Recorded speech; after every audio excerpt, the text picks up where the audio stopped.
हरे राम राम राम हरे हरे, हरे कृष्ण कृष्ण कृष्ण हरे हरे। बोला हरे राम राम राम हरे हरे, हरे कृष्ण कृष्ण कृष्ण हरे हरे।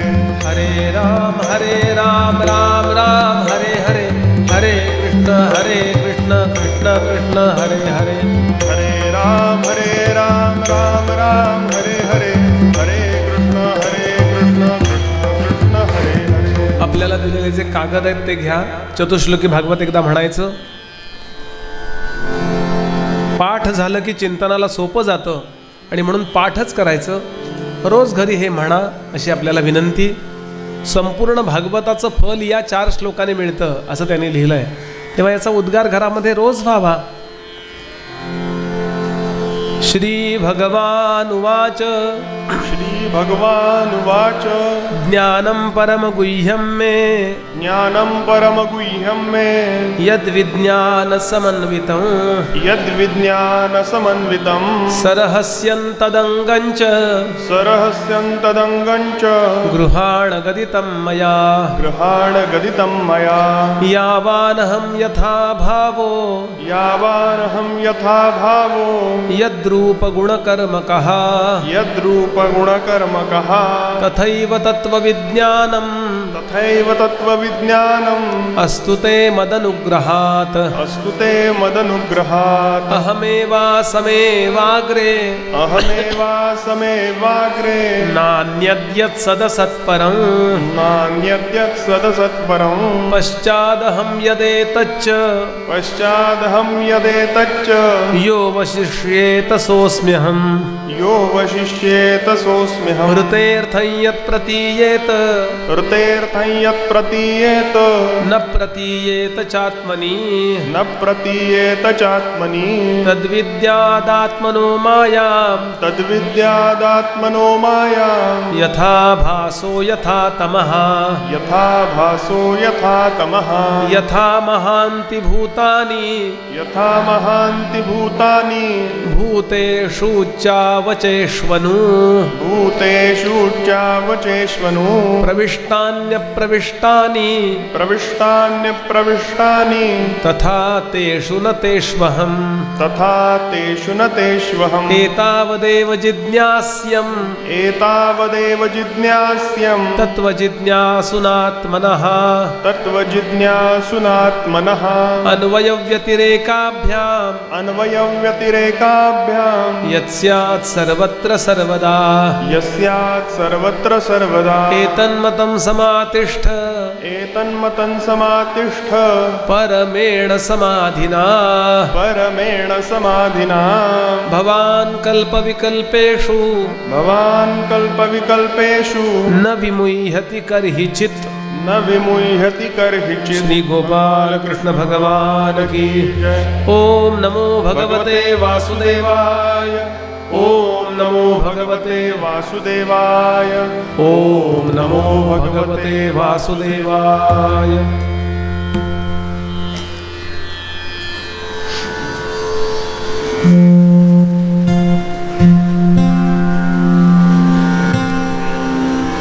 भगवती श्री गंगा मातेच्या पवित्र तीरावरती ज्ञान वैराग्याचे घनीभूत अवतार असणारे भगवान श्री शुकदेव राजा परीक्षितीला श्रीमद भागवत सांगतायत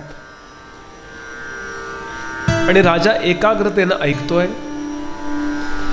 शुकदेवांच्या या उपदेशामध्ये कपिल गीतेचा भाग आला आणि अतिशय मुद्देसूद पद्धतीने काय करावं आणि काय करू नये, डूज अँड डोंट्स स्पष्टपणाने सांगितलेत।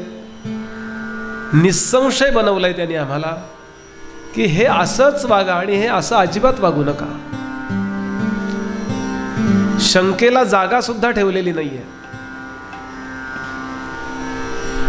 आणि एक महत्त्वाचा टप्पा आला, तुम्ही कितीही निर्गुण भक्त असा तरीही सगुणावर प्रेम करा। सगुणाच्या प्रेमाची जी प्रेरणा आहे ती निर्गुणाचं ध्यान लावण्याकरता उपयुक्त पडते। गुरुबा म्हणाले, निर्गुणाचे भेटी आलो सगुणा संगे, तव झालो प्रसंगे गुणातीत।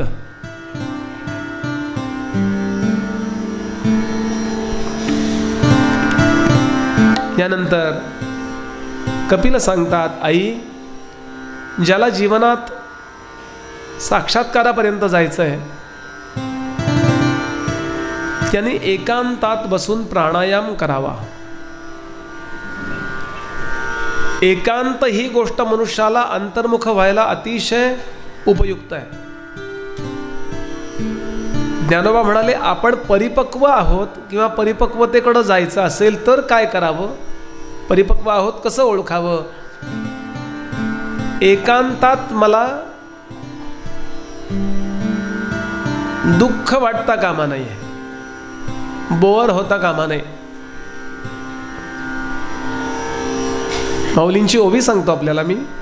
ते म्हणाले, तया एकांतावरी प्रीती, जया जनपदाची खंती, जाण मनुष्याकारे मूर्ती साकारली देवाची.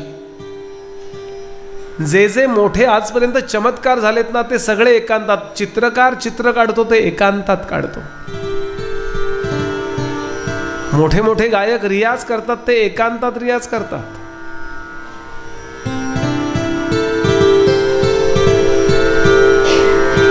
समर्थ म्हणाले, रमाकांत एकांत काळी भजावा.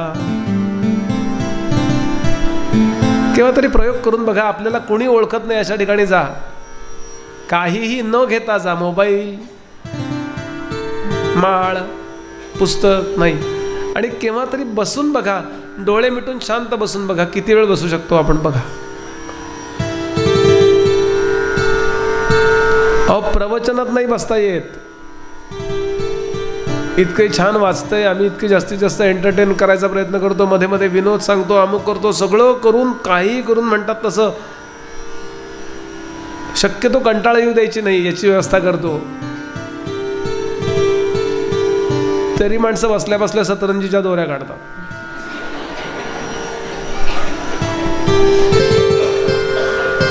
खाली बसले असतील तर टाचाचे तुकडे काढतात. असे टाचा हाताशी येतात.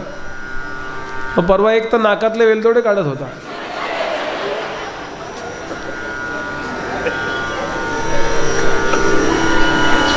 काय याचा अर्थ काय?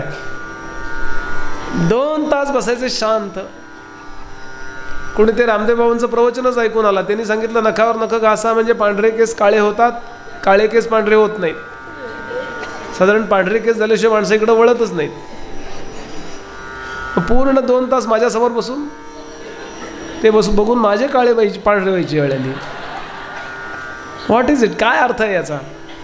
आपण एकांतात शांत राहू शकत नाही. ही लहान लहान मुलं हल्ली त्यांना विशिष्ट रोग झाले, ते डिव्हाइस सोडून ते राहूच शकत नाही. काढून घेतलं की अस्वस्थ होऊन जातात. अरे, या शरीराला चालवणारं जे चैतन्य आतमध्ये बसलंय त्याची आणि माझी सुस्पष्ट ओळख व्हावी याकरता किती एकाग्रता लागेल. आणि म्हणून एकांताचा अभ्यास. 12वी गोष्ट, फार बहिर्मुखून बोलण्याचा प्रयत्नच करू नका म्हणले.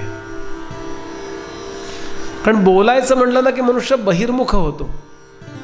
माझे विचार मला मांडायचे, म्हणून मौनाचा अभ्यास. मौन सांगेल. कमी बोलावं, मौन शक्य नाहीये. ज्यांना शक्य त्यांनी करून बघा. 1 तास मौन करायचं. मौनात माणसं इतक्या खाणाखुणा करतात, त्यापेक्षा बोला. इतके ते म्हणले, बुवा जप करताना फोन आला तर म्हटलं फोन ऑफ करून ठेव ना, हे पण महत्वाचा असतो. मग म्हटलं घे, अर्धी माळ झाली. म्हटलं परत पाहिलंच ना. कारण उरलेली माळ कोणाचा फोन असेल, कोणाचा फोन असेल, कोणाचा फोन असेल, कोणाचा फोन असेल, अशी होते.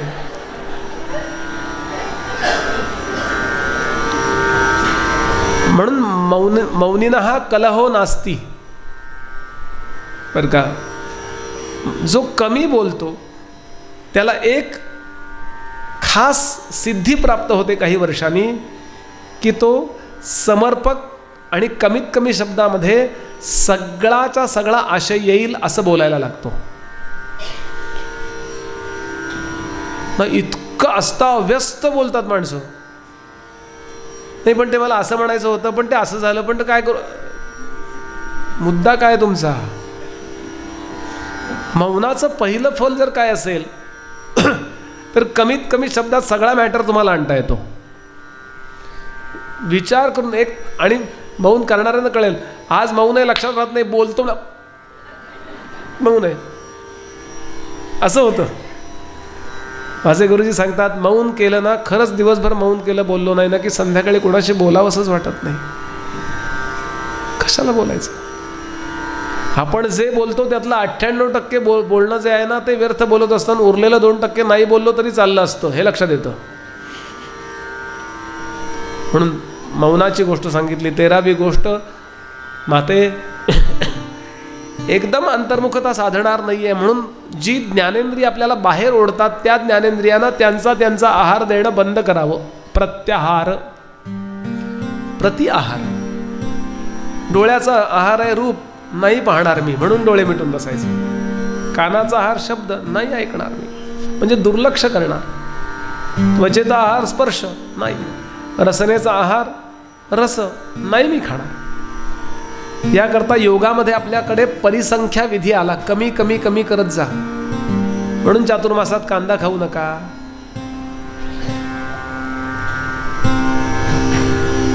कधीपासून खाऊ नको म्हणले आषाढी एकादशी ते कार्तिक एकादशी, त्याच्या आधी खाल्ला तर चालेल का? इतकं पदार्थ कांद्याचे करतात त्या दिवशी, त्याच्याकरता सणच झाला तो. आता कुठेही आपल्याकडे संस्कृतीत तो सण नाही आहे. कांद्याचा मुद्दा नाहीये, माझं नडता कामा नये हा मुद्दा आहे. महाराज सांगायचे चातुर्मासात कांदा लसूण न खाण्याचा नियम करतात माणसं. न दुखवण्यात, दुसऱ्याला न दुखवण्याचा नियम करा ना म्हणाले, तो वेगळा मुद्दा आहे. ज्ञानेंद्रिय जी आहेत ना ती विषयाची दास आहेत, लक्षात घ्याल. या फार छान ओवी आहे ज्ञानवंची. या विषय सेवना वाचून काही ज्ञानेश्वरी आणिक सर्वथा रम्यची नाही, हा स्वभावाची पाही इंद्रियांचा. आणि म्हणून आपण गुलाम झालोय शरीराचे. आपल्याला हे शरीर हवं तसं वापरता आलं पाहिजे. या शरीराचे आपण गुलाम नाही आहोत. कामक्रोध हे आपले दास आहेत, आपण नाही त्याच्या अधीन जायचं. इन्स्ट्रुमेंट सारखे वापरायचे ते. आतमध्ये एकदम शांत. एखादा शिक्षक ओरडतो ना, अरे काय अक्कल आहे का नाही तुम्हाला, बसा खाली, चला.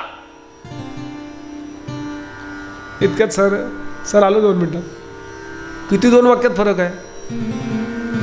म्हणजे तो फक्त त्या विद्यार्थ्यांना ओरडायचं नाटक करतोय, क्रोध आलाय असं दाखवतोय, प्रत्यक्षात क्रोधित नाही झाला. असे मला सगळे काम, क्रोध, लोभ, मोह असे मला इन्स्ट्रुमेंट सारखे वापरता आले पाहिजेत. महाराजांनी लोभ वापरलाय. भाऊसाहेबांच्या चरित्रात एक कथा आहे. म्हटले महाराजांबरोबर मी प्रवचनाला गेलो आणि प्रवचन झाल्यावर कुणी अर्धा पैसा, कोणी पावकी, कोणी निमकी असं ते काय काय टाकलं. म्हणजे त्यावेळेला जे काय डब्बू पैसा. एका आजीने म्हणाले 4 आणे टाकले आरतीत. म्हणजे आजची 500 रुपयाची नोट टाकली नवीन.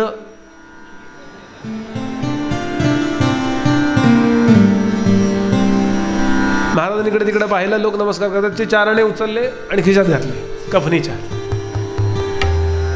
भाऊसाहेब म्हणाले माझ्या मनात आलं काय महाराज आहे आमचा, तिथं म्हणे श्रद्धा ठेवली, अनुग्रह घेतला ना. म्हणे लोभी किती आहे. बरं बोलले काहीच नाहीत, बाकीचे सगळे बरं सगळे आपल्यालाच मिळाले होते. बरं घरी आलो आम्ही.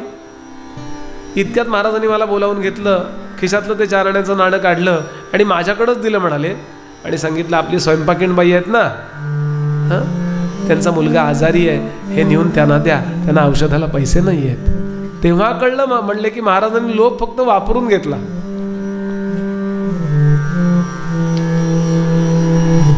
एकदा ही सवय लागली ना एका दिवसात जमणार नाही. आधी हे लक्षात राहणार नाही. इतके आपण अधीन झालोय त्याच्या की हे लक्षात ठेवणं सुद्धा अवघड आहे. म्हणून पुन्हा पुन्हा प्रवचनात राहा. प्रवचन याचा अर्थ रिमाइंडर आहे. मोबाईलमध्ये लावतो ना रिमाइंडर, हां असं आहे, हां असं आहे, म्हणून हे रेकॉर्डिंग घ्या यांच्याकडनं. आणि 14वी शेवटची गोष्ट, रोज नियमाने वेळ काढून आपल्याला आवडणाऱ्या देवाची वा गुरूंची मानस पूजा करा. सबीज ध्यान योग, 2 ध्यान सांगितले, निर्बीज आणि सबीज. 2 ध्यानयोग सांगितलेत, त्यातला सवीज ध्यानयोग इथे येतो. आणि म्हणून इथे सेश्वर सांख्य सांगितलेलं आहे.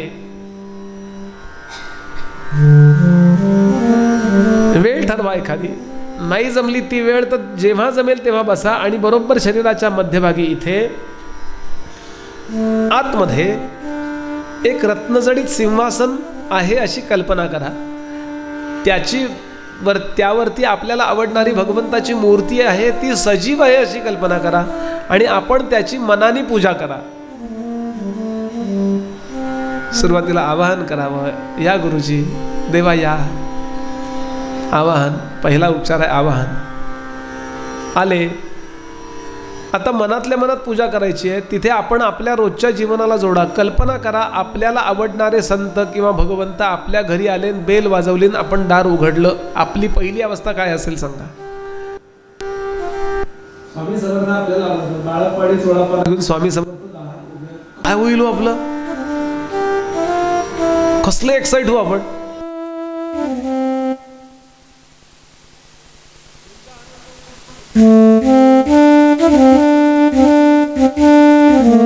असं त्यांचं स्वागत करू. आपण या भावविश्वात जगत नाही हो. ते का भौतिक विश्वाला इतकं खरं मानलंय की या अभौतिक विश्वाचा आणि आपला संपर्क तुटला आहे. पण आजही या अभौतिक विश्वामध्ये असणाऱ्या परमात्म्याच्या अनेक स्वरूपांशी संपर्क ठेवणारे साधू आज आहेत. ते बोलतात स्वामी समर्थांशी. सोलापूरचेच एक जण आले होते खूप वर्षापूर्वी आमच्या गडावर. 5-6 वर्ष होऊन गेली असतील. आम्ही वाढत होतो त्यांना. म्हणजे खूप गडावर गर्दी खूप असते जेवायला. 1000-1000, 2,000 लोक रोज असतात सरासरी. तसे 10,000 पण असतात. वाढत होतो. तर एक बाई होत्या, त्याच्या शेजारी त्यांच्या मिस्टरांना एक मुलगी त्यांची, ती सुद्धा अशी लग्नाला झालेली अशी, आणि असे 50-60चे ते, आणि वाढत होते आपले जोशी बुवा. पण वाढता वाढता आम्ही जय जय रघुवीर समर्थ म्हटलं, सुरू करा म्हटलं, आणि एकदम ते असे चित्रावती घातल्यावर की गेले, असं केलं, गप्पच झाले, बोलेच ना ते. बरं, आमच्याकडं सावकाश उद्या वगैरे नसतं. लवकर आटपा, बाहेर माणसं उन्हात उभी आहेत. उगाच मोबाईलवर हॅलो, काय मग, कसं काय, गाईनं धार दिली का, ते घरी म्हणून मोबाईल ऑफ ठेवा. कारण गडबड असते. आम्हाला बरोबर पंक्ती उरकायच्याच. हां, तुम्हाला जेवायला वेळ जेवढा घ्यायचा तेवढा घ्या, त्याबद्दल प्रश्न नाही आहे. जे पाहिजे ते मागून घ्या, त्याबद्दल प्रश्न नाही. पण उगाच वेळ काढू नका. म्हणून पंक्तीत जेवायचं प्रॅक्टिस एकदा मुलांकडनं करून घ्या. जुन्या लोकांना कळेल मी काय म्हणतो. पत्रावळीवरच वाढायची पद्धत होती काही काही वेळा. त्यात भात लावायचा, त्यात द्रोण, तो भात सगळ्यात शेवटी घ्यायचा. असो, त्यांना लवकर आवरा, लवकर जेवायला सुरुवात करा, काका लवकर जेवा, म्हणजे असं सहज ऑर्डिनरी बोलत होतो. त्या काकूनी सांगितलं, ताई बुवा जरा त्यांना बोलू नका, काही माझं ऐका, पेशंट असेल तर काही बोलायला नको म्हणलं. म्हणलं मग हे जेवणार नाहीत म्हणे आता, मग हे ताट ते म्हणे कोणाला देऊन टाका. पटकन उचललं, कारण ते नंतर पण वाढायची वेळ येईल तेव्हा गरम गरम वाढू. आणि ते 1.5 तास तिथं बसून होते. बरं, त्यानंतर 2 झाल्या, 3 झाल्या. बरं, ती मुलगी, आई, ते सगळेजण जेवले आणि ती येऊन मागं त्यांच्या उभे राहिले. ते असेच बसून राहिले होते. आणि साधारण हे 12 वाजता घडलेली घटना, 1:30 वाजता ते जागे झाले आणि असे अर्धोन्मिलित नेत्र म्हणले, वाढा द्या. त्या काकू पुढं आल्या. ते म्हणले, बुवा हातातच त्यांच्या भाताचा गोळा द्या. त्याच्यावरच थोडी घट्ट आमटी वाढली. त्यांनीच ते सगळं केलं. त्यांनी ते खाल्लं. एका द्रोणामध्ये खीर घेतली, ती खीर प्याले आणि निघून गेले. मग आम्ही त्यांना बाहेर हात धुतल्यावर बोलवलं. म्हणलं काय? म्हणले, बुवा माझ्या यजमानांना समर्थ हे नाव ऐकल्याबरोबर समाधी लागते.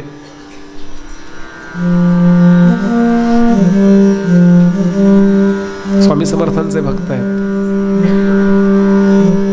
बर, 1.5 तास सोंग ढोंग करणं शक्य आहे का?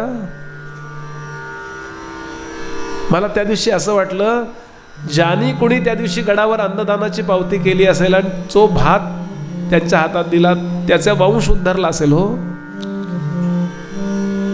या अभौतिक गोष्टींशी आपण संपर्क तोडून टाकलाय. आपण इतके प्रॅक्टिकल झालो, प्रत्येक ठिकाणी वाईट काय एवढंच बघण्यात आपली सवय लागली आणि म्हणून आपल्याला फक्त वाईटच दिसतं. मानस पूजा करत असताना कल्पना करा, माझ्याकडे स्वामी आलेत, रामदास स्वामी आलेत, माझ्याकडे गोंदवलेकर महाराज आले, काय धावपळ, ज्ञानोबा आपल्याकडे आलेत, काय होईल आपलं. ते त्या मानसपूजेत झालं पाहिजे. समर्थांची ओवी आहे मानसपूजेबद्दलची, जे जे आपण असं पाहिजे ते ते कल्पून वाहिजे, येणे प्रकारे कीजे मानसपूजा.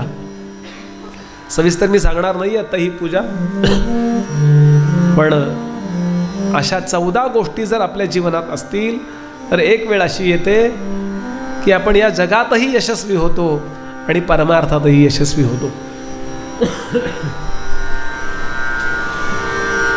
शुकदेव सांगतात, राजा देवहूतीनं लगेच साधना सुरू केली आणि थोड्या वेळातच तिला साक्षात्कार झाला. तिच्यावर संकट बरीच आणायचा प्रयत्न केला इंद्रानी, पण तो सगळी संकट भगवंतांनी दूर केली आणि ती साक्षात्कारी झाली. तिनं विचार केला, या देहाचं काय करायचं. झालं, उत्तीर्णेचे परे पारे नौका या किम प्रयोजनम. नदीतनं एकदा पलीकडे गेलो की ती नौका काय गळ्यात बांधून पुढं फरफटत न्यायची का. तशी भवसागरात इकडून तिकडे नेण्याकरता ही नौका आहे देहरूपी. मग काय केलं, कुठल्याही एका महाभूताला सांगितलं घेऊन जाही आणि क्षणार्धात त्या देहाचं पाणी झालं आणि ते पाणी वाहायला लागलं. याची आठवण म्हणून आज सुद्धा ही नदी गंगेला मिळते कलकत्त्यात. तिचं नाव आहे हुगली नदी उर्फ सिद्धपदी नदी. संत साधू सत्पुरुष आपला देह आपल्या इच्छेनं कुठल्याही एका महाभूतामध्ये अर्पण करू शकतात. निवृत्तीनाथ आणि मुक्ताई यांनी आपला देह विजेमध्ये अर्पण केला. वरून वीज आली आणि इकडून खालून वीज रूपात ते गेले. भगवान गोपालकृष्ण आकाश तत्वामध्ये कापूर उडतो असे नाहीसे झाले. नाथ महाराज, रामराय ही सगळी मंडळी पाण्यात शिरली आणि बर्फाचं पाणी होतं असं त्यांच्या देहाचं पाणी झालं. सहज आमचा अगदी नाईलाज होतो म्हणून, पण सुटतच नाही ना. आमचे बुवा गमतीनं सांगायचे, म्हणले ज्ञानोबांचं अलंकापुरी आणि आमची लंकापुरी.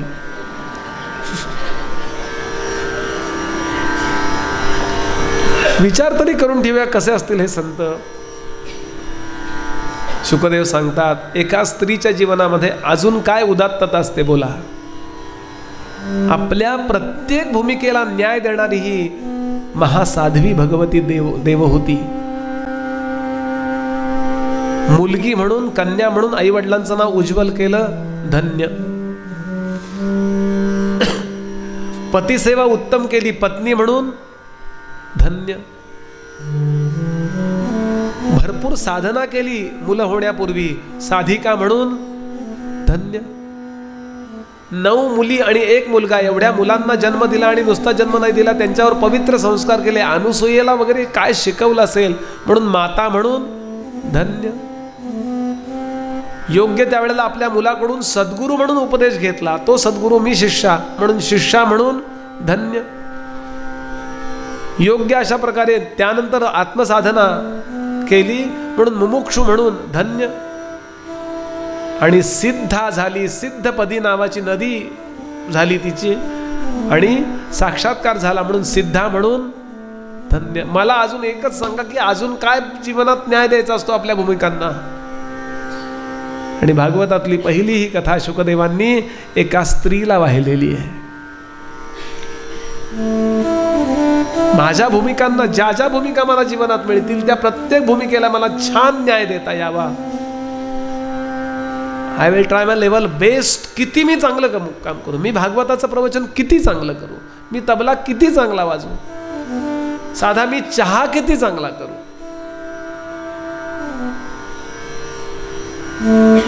या प्रकारे मनुष्य वागत गेला तर भगवंत कधी भेटला कळत नाही हो.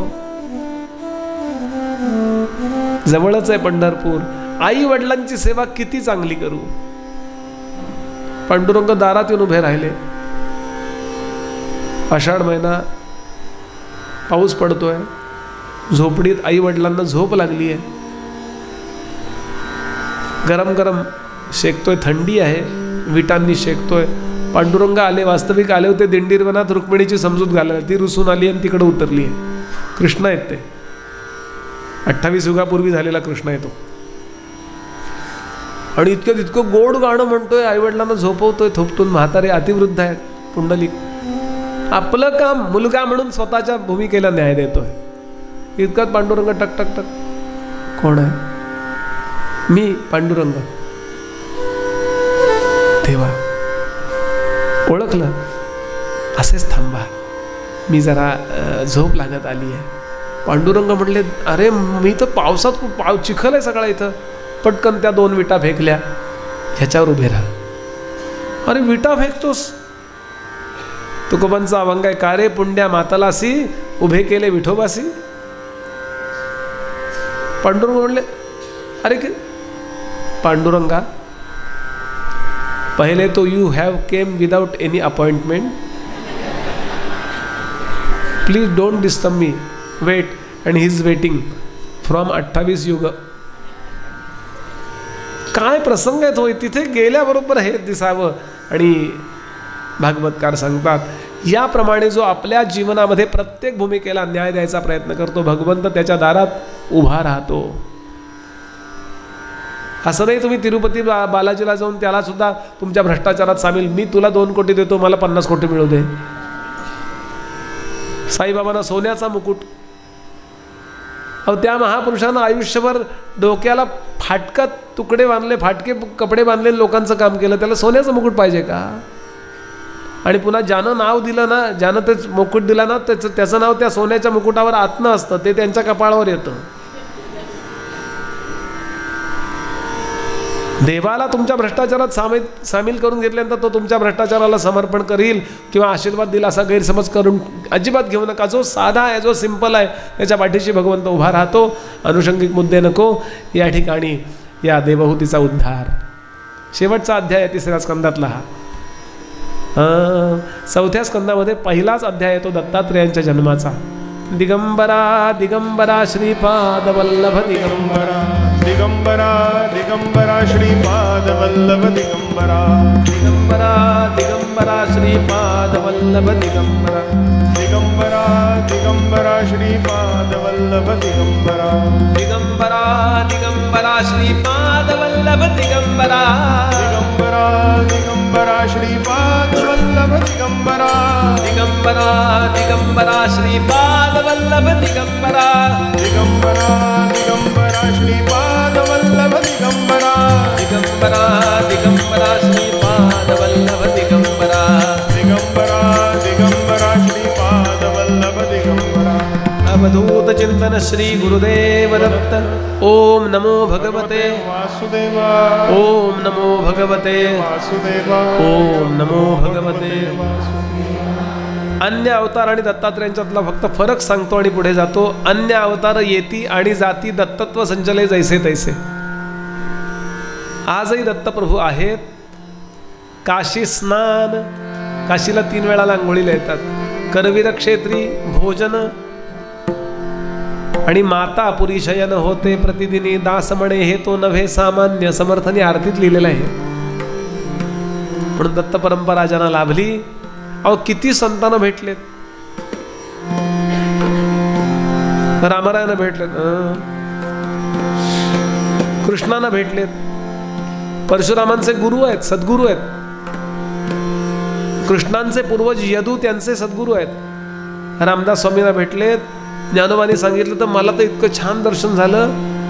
पहिलं मेरूचे शिखरी, पहिलं मेरूचे शिखरी, पहिलं मेरूचे शिखरी, पहिलं मेरूचे शिखरी, पहिलं मेरूचे शिखरी. एक योगी निराकारी, एक योगी निराकारी, एक योगी निराकारी. मुद्रा लावुनी खेचरी, मुद्रा लावुनी खेचरी. प्राणायामे बैसला, पहिलं मेरूचे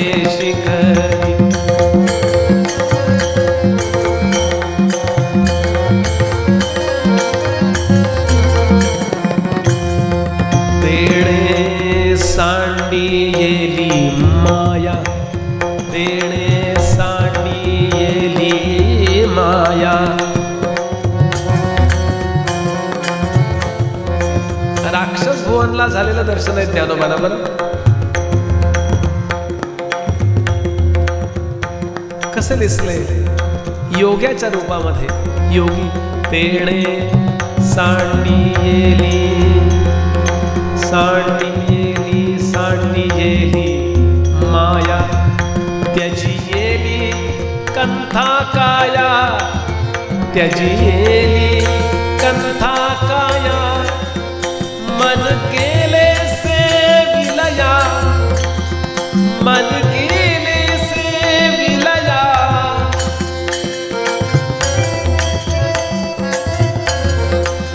ब्रह्मानंदा माझारी पहिलं मेरूचे शिखरी.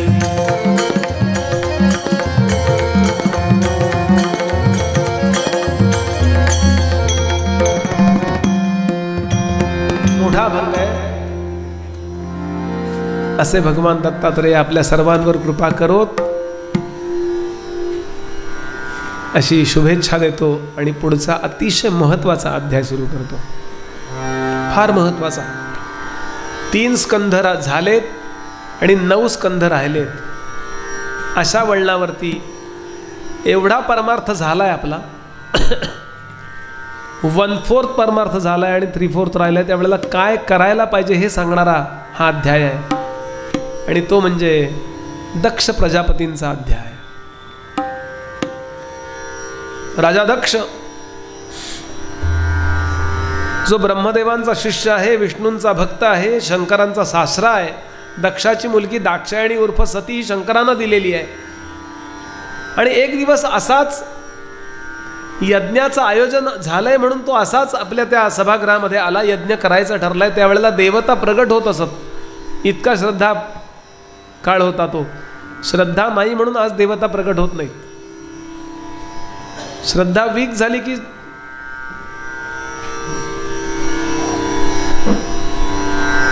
आणि तो काळ असा होता. सगळेजण बसले. चंद्र व इंद्र वरुण कुबेर अश्विनी कुमार भगवान शंकर विष्णू सगळे बसलेत. आणि इतक्यात राजा आला. आता राजा आला कोणी मोठा आपले सर आले की सगळे विद्यार्थी उभे राहतात की नाही. तसे सगळेजण उभे राहिले. पण ब्रह्मदेव उभे राहिले नाहीत कारण ते त्याचे गुरु आहेत. विष्णू उभे राहिले नाहीत कारण ते त्याचे देव आहेत. आणि शंकर उभे राहिले नाहीत कारण त्यांची समाधी लागली होती. काही वेळा होतं की नाही. एसटीचा तो कंडक्टर येईपर्यंत झोप लागते बघा. असं होतं. फार भाग्यवान असो तर आपल्याला अशी झोप येते. हे तर प्रवचनाशिवाय पर्याय नाही. शंकर माझ्या या येण्यानं उभे राहिले नाहीत. माझे जावई म्हणजे मुलासारखे उभं राहायला पाहिजे, उभे राहिले नाहीत. याचा शंकरा या दक्षाला भयंकर राग आला. बरं ते उभे राहा म्हणले असते तर प्रॉब्लेम नव्हता. त्यांनी शिव्या द्यायला सुरुवात केली. ते शिव्या इथे भागवतात आहेत. चिता भस्मकृत स्नान प्रेत संगास्तिभूषण शिवापदेशो ह्य शिवो मत्तो मत्त जनप्रिया. याला आम्ही माझी मुलगी कशाला दिली. कसला हा जावई. स्मशानात राहतो. ताजं भस्म काय लावतो चितेचं. भूतांच्या बरोबर काय राहतो. त्यांच्याबरोबर राहून तसाच झालाय. वाटेल ते बोलला हो. इगो.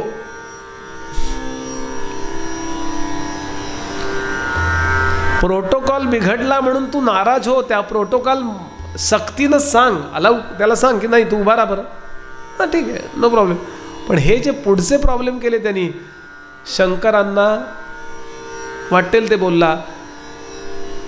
दधीचीनी फक्त तिथे धिक्कार केलाय बरं. बाकी कोणी काही बोललं नाही आहे. ही कथा देवी भागवतातही येते बरं. ही कथा महाभारतातही येते. ही कथा भागवतातही येते. शंकर काही बोलले नाही. अरे एखादा समाधी लागणारा महापुरुष आपल्या सभेत आहे याचा आनंद वाटावा का दुःख वाटावं. दुःख वाटेल तसा बोलला. शंकर शांत. कोणी काही बोललं मी त्यातलं मनावर किती घेतलं पाहिजे हो. काही गरज आहे का घ्यायची. आपण ठरवायचं तो बोललेला मी घ्यायचं का नाही स्वीकारायचं. लोक अगदी स्तुतीही करतात. बुवा काय छान प्रवचन आहे हो. असं कुणाचं ऐकलं नाही. कुठल्या अर्थानं म्हणतोय कोणास ठाऊक. आपण वरवर हो हो हो असं करावं, देवाची कृपा वगैरे म्हणावं, पण ते स्वीकारलंच पाहिजे असं नाही. गोंदवलेकर महाराजांना म्हणे कोणीतरी एकदा शिव्या दिल्या गोंदवल्यात. भाऊसाहेबांना वाईट वाटलं, बरेच लोक होते, पण भाऊसाहेब म्हणले महाराज तो किती बोलतोय, किती शिव्या दिल्या. ते म्हणले त्यांनी दिल्या, मी कुठं घेतल्या. आपण स्वतंत्र आहोत लक्षात घ्याल. आपण मान का सन्मान वाटून घ्यायच्या बाबतीत शंकर शांत. पण तिथे नंदी बसला होता, नंदीला भयंकर राग आला. तो काही नंदी बैल नव्हता. नंदी म्हणला, ए दक्षा, तुझं कुणी नाव ठेवलं दक्ष, तुझं कामात अजिबात लक्ष नाहीये,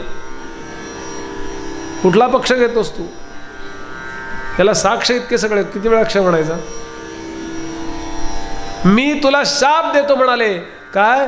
ज्या तोंडानं शिवनिंदा केलीस ते तुझं तोंड, ते मस्तकच नाहीसं होईल, जा. हे म्हटल्याबरोबर तिथे त्या दक्षाचे गुरुजी होते भृगू, ते भृगू त्या नंदीला म्हणाले, ए नंद्या, काय चुकला माझा बॉस, माझा साहेब, काय हरकत होती सिद्धेश्वराला उभं राहायची. मी शिवभक्तांना अख्ख्या शाप देऊन टाकतो. काय? इथून शिवभक्त जे आहेत ते शुद्ध राहणार नाहीत, मद्य मांस मैथून या पंचमकारामध्ये रमतील. नंदी म्हणला, ए ब्राह्मणा, तू वास्तविक तुझ्या यजमानाला चांगलं शिकवलं पाहिजेस, तू त्याला सांगायला पाहिजेस. ते सोडून तुला दक्षिणा मिळणार आहे म्हणून तू मलाच शिवभक्तांना शाप देतोस. मी सगळ्या ब्राह्मण जातीला शाप देतो. इथून ब्राह्मण मंडळी किती मिळालं तरी अतृप्त राहतील, जा. शाप आहे बरं ब्राह्मणांना. म्हणून माझे गुरुजी सांगतात, वर्षातलं एखादा अनुष्ठान शंकरांकरता फ्रीमध्ये करत चला, म्हणजे आपण त्या शापातनं विमोचित होतो. कसला बेकार शाप आहे बघा.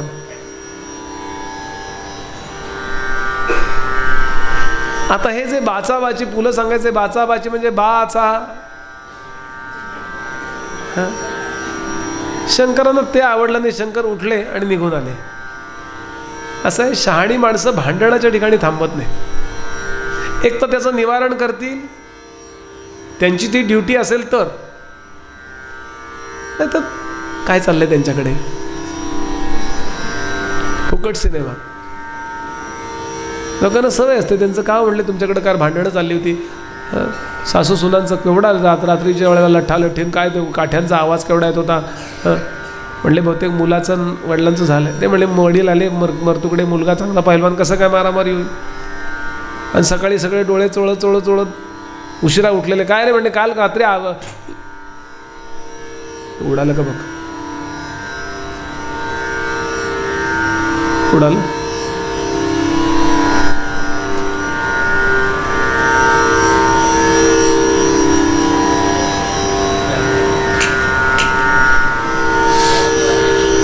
ते उडालं, स्पार्किंग झालं ना.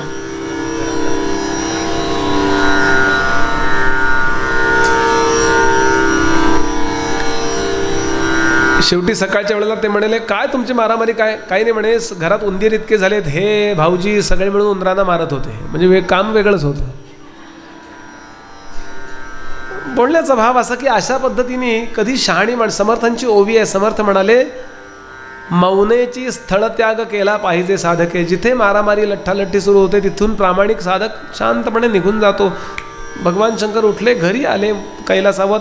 घरी आल्यावर ते सतीला, दाक्षायणीला, दक्षाच्या मुलीला एकही वाक्य बोलले नाहीत. तुझ्या वडिलांनी माझा अपमान केला, अमुक झालं. मोठ्यांचं अंतःकरण नेहमी मोठं असतं.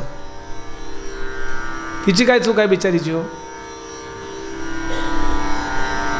तर म्हातारे झाले तरी त्या पडणाऱ्या कृष्णावरनं भांडणं असतात. तुझ्या माहेरचा कृष्ण पडतोय बघ किती वेळा. जोगं 60चे झालेले. आणि इकडे मात्र दक्षानं ठरवलं की इथून पुढे मी यज्ञ करीन तो शंकरांना न बोलावता करीन. आणि मुद्दाम शंकरांना अपमानित करण्याकरता यज्ञाचं आयोजन केलं असं वर्णन आहे. अपमानित केलं. काही लोकांची चांगली कृती सुद्धा वाईट हेतून भरलेली असते. कृती चांगली पण हेतू वाईट. आणि हे सती दाक्षायणीला कळलं. तिथे ती जाते आणि एक लक्षात घ्याल की सतीचं चरित्र हे पितृस्नेह आणि पतिप्रेम यांचं भांडण सांगणारं चरित्र आहे. तिचं वडिलांवर प्रेम नसेल का सांगा? मुलगी पोटची मुलगी आहे आणि पतीवर प्रेम तिनं करू नये का? बरं, चूक काहीच नाही शंकरांची. वडील अहंकारी आहेत, त्यांना समजावून सांगायला म्हणून गेली, तिला सुद्धा त्यांनी हाक मारली. आली भिकाऱ्याची बायको. वाटलंच होतं भीक मागायला येणार तो. चालती हो. ती सांगते, बाबा त्यांची समाधी लागली होती, तुम्ही असं का विचार करताय? काही बोल नकोस, त्याची बाजू घेतेस. चालते हो, चालते हो, चालते हो. आणि मग मात्र सती गंभीर झाली. समजावून सांगायचा खूप प्रयत्न केला. देवी भागवतात हा खूप मोठे अध्याय येतात, 8 अध्याय येतात. खूप समजावून सांगायचा प्रयत्न केला. आणि जेव्हा दक्ष ऐकेना, त्यावेळेला सतीनं सांगितलं, नाही बाबा, आता मी तर जाणारच नाही. का? मी घरी गेल्यानंतर मला माझ्यावर प्राणापेक्षा जास्त प्रेम करणारे पतिराज माझ्याजवळ बसतील, माझ्या पाठीवरनं प्रेमानं हात फिरवतील आणि हाक मारतील, ये दाक्षायणी बस. दाक्षायणी हा शब्द ज्या नावात आहे ते नाव मला नको आणि म्हणून मला माझा देहही नको. आणि पाहता पाहता कुंडलिनीतला योगाग्नी प्रदीप्त केला तिनं आणि कापूर जळतो तशी पेटली. धाड धाड धाड धाड धाड. आपल्या सुनांना आत्महत्येला प्रवृत्त करणारे अनेक लोक आपण ऐकतो, पेपरमध्ये त्यांच्या बातम्या वाचतो, पण आपली सख्खी मुलगी धाड धाड जळती आहे आणि हा अहंकारानं पेटलेला दक्ष खो खो हसतोय. माझं वैर केलं की असंच होतं.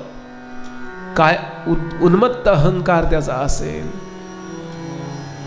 नंदिनी परावृत्त करण्याचा प्रयत्न केला. आईसाहेब असं नका करू, खूप दुःख होईल प्रभूंना, नका असं करू, बाजूला हो. नंदी इतका संतापला, दक्षकडे बघून असा धावून जायला लागला. इतक्यात भृगूंनी त्या यज्ञातून महाभयंकर असे सैनिक निर्माण केले आणि त्यांनी या शंकरांच्या सैनिकांना बेदम चोप दिला. ठाई ठाई जखमा झालेले हे हजारो शंकरांचे सैनिक इथे अगदी मार खाल्लेल्या अवस्थेमध्ये कैलासावर पळून आले. ही जळलेलं कलेवर तिथे पडलेलं आहे, अर्धवट जळलेलं. आणि शंकरांना कळलं असं असं घडलंय. आता मात्र संतापले. हे अपराधाचं टोक झालं म्हणून प्रभूंनी आपली डोक्यावरची जटा अशी जाड बट उपटली आणि ताडकन आपटल्यावर त्यातून दुसरा शंकर निर्माण झाला. वीरभद्र भगवान की, मणिभद्र भगवान की. आणि हजारो शिवसैनिक निघाले. वेगानं जाऊन कोसळले. शंकरांनी सांगितलं, दक्ष के यज्ञ का नामो निशान मिटा दो. आणि येऊन जे कोसळले सगळ्यांना ठार मारून टाकलं. शंकर ही देवता अशी लक्षात घ्याल, शांत आहे तोपर्यंत शांत आहे. जर संतापली ती देवता तर सगळे, विष्णू सुद्धा पळून गेले असं वर्णन आहे. इतका पराक्रमी ब्रह्मदेव पण कुंडी राहिलं नाही तिथे. धावत जाऊन त्या वीरभद्रानं पहिल्यांदा त्याचं मस्तक उडवलं दक्षाचं. नंदिनी ते झेललं आणि यज्ञात जाळून टाकलं. पुषदेव नावाचा देव तिथे बसलेले, अनेक देवतांचं आव्हान आहे. पुषदेव हसला होता. एकच मणिभद्रानं त्याच्या तोंडात बुक्की घातली, ते सगळे त्याचे दात घशात गेले. म्हणून आज सुद्धा पुषदेवाला नैवेद्य कुटून ठेवायची पद्धत आहे, किंवा पुषदेवाला जो नैवेद्य अर्पण करतात तो नैवेद्य यजमानाच्या दातानं जेवला जातो. यजमानाचे दात वापरतो तो पुषदेव, असं वर्णन आहे. होत्याचं नव्हतं करून टाकलं. भगवान शंकर काय झालं माझ्या सतीला, काय झालं म्हणून तिथे येतात आणि ते असं अर्धवट जळालेलं प्रेत खांद्यावर घेतात. हा सती, हा दाक्षायणी असं म्हणत म्हणत पूर्ण भारतभर फिरतात, अनेक ठिकाणी फिरतात असे आकाशमार्गानं वेगानं. हा सती इतके भावविभोर झालेत, रडतायत आपल्या पत्नी करता. बराच काळ गेला.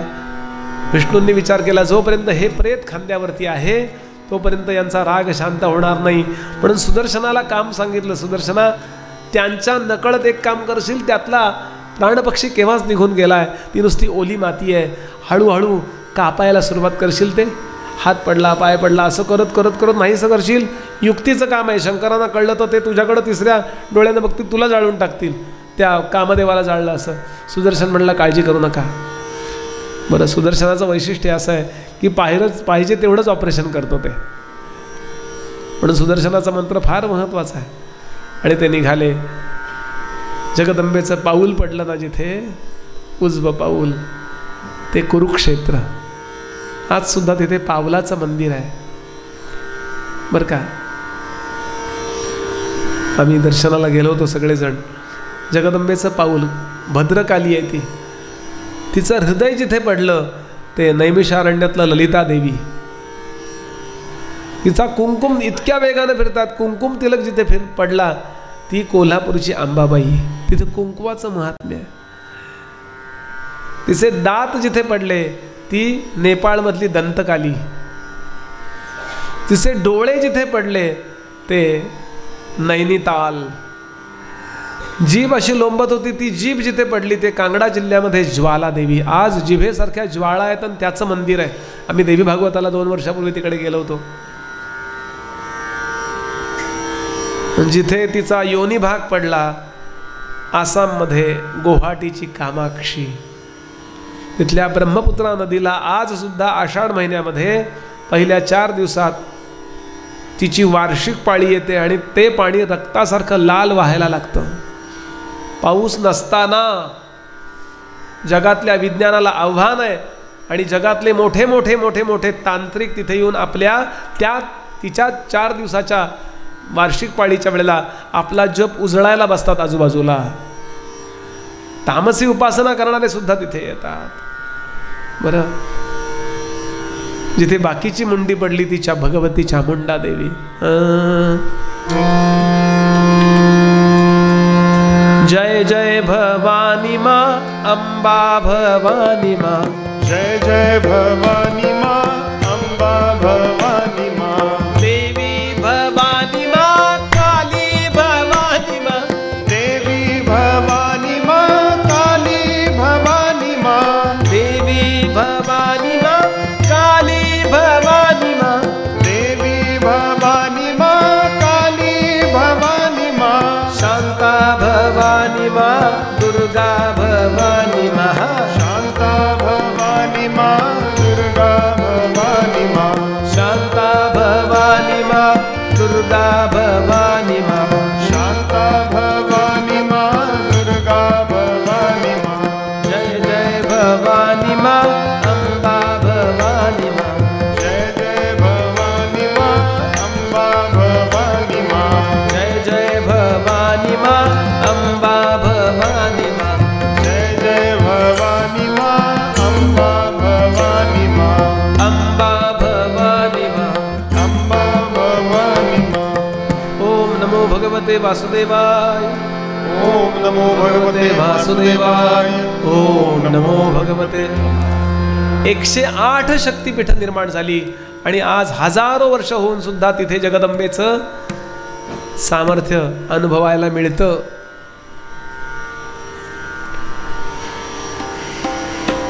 श्रोते हो, यानंतर शंकरांनी विचार केला, देह संपला. विचार असे जंगलात जाऊन बसलेत, वाईट वाटले खूप. आधी वैराग्य आणि त्यात परत असा प्रसंग घडावा. इतके शांत गंभीर होऊन बसलेत. अनेक देवता प्रकट झाले, विष्णू प्रकट झाले आणि प्रार्थना केली, महाराज कैलास राणा शिवचंद्रमौळी फणींद्र माथा भ्रुकुटी झळाळी कारुण्य सिंधो भव दुःखहारी तुझ वीण शंभो मज कोण तारी. महाराज क्षमा करा, दक्षाच्या वतीनं मी क्षमा मागतो. आशुतोष भगवान असा देव नाही हो. बर म्हणले, केली क्षमा. नुसती क्षमा नाही, तिथे या आणि सगळ्या मेलेल्या लोकांना उठवा. चला म्हणाले. इतका मोठा अपराध करून सुद्धा काय असेल भगवंत. तिथे आले आणि एकदा सगळ्यांकडे बघितलं, सगळे उठून बसले. मंडप पुन्हा उभे राहिले, दक्षही उठून बसला. यज्ञाच्या ज्वाळा सुरू झाल्या, भृगू आले, सगळं नॉर्मल. माझे गुरुजी सांगतात, सज्जनांना राग येतो ना, तो असा असतो. उत्तमस्य क्षणं कोपः. उत्तम आहे, त्याला राग येत नाही असं नाही, क्रोध येत नाही असं नाही. पण ठाकूर म्हणायचे, पाण्यावर काठी मारली तर त्या काठीचा वळ किती वेळ राहतो पाण्यावर, तेवढा वेळ सज्जनांचा राग असतो. नाही, सज्जनांबद्दल बोलतोय मी. हे आमचा येताना येतो चातुर्मास मुक्काम.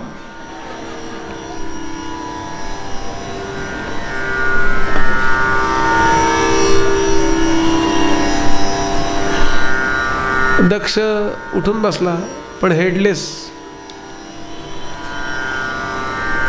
मस्तकीला. विष्णू म्हणले देवा याचं ते नॉर्मल करायला पाहिजे, डोकं नाही आहे त्याला. ते म्हणले पहिल्याच नव्हतंच ते. नंदीला सांगितलं जा रे एखादं मस्तक घेऊन ये. नंदीने आणलं ते बकऱ्याचं मस्तक आणलं. ठीक आहे म्हणले मस्तकाला मस्तक, सरकारी काम, डोक्याला डोकं.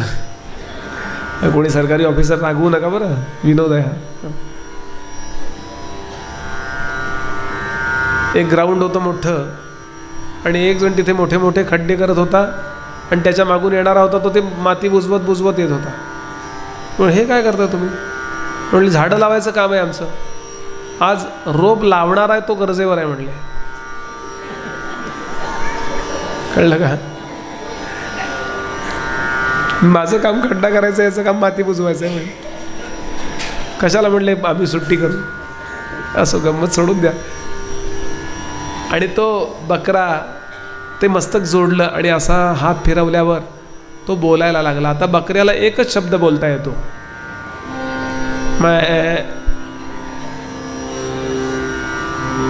शुकदेवानी इथे एक अध्याय फक्त याचं मॉरल सांगण्याकरता खर्च केलाय. तात्पर्य काय कथेचं?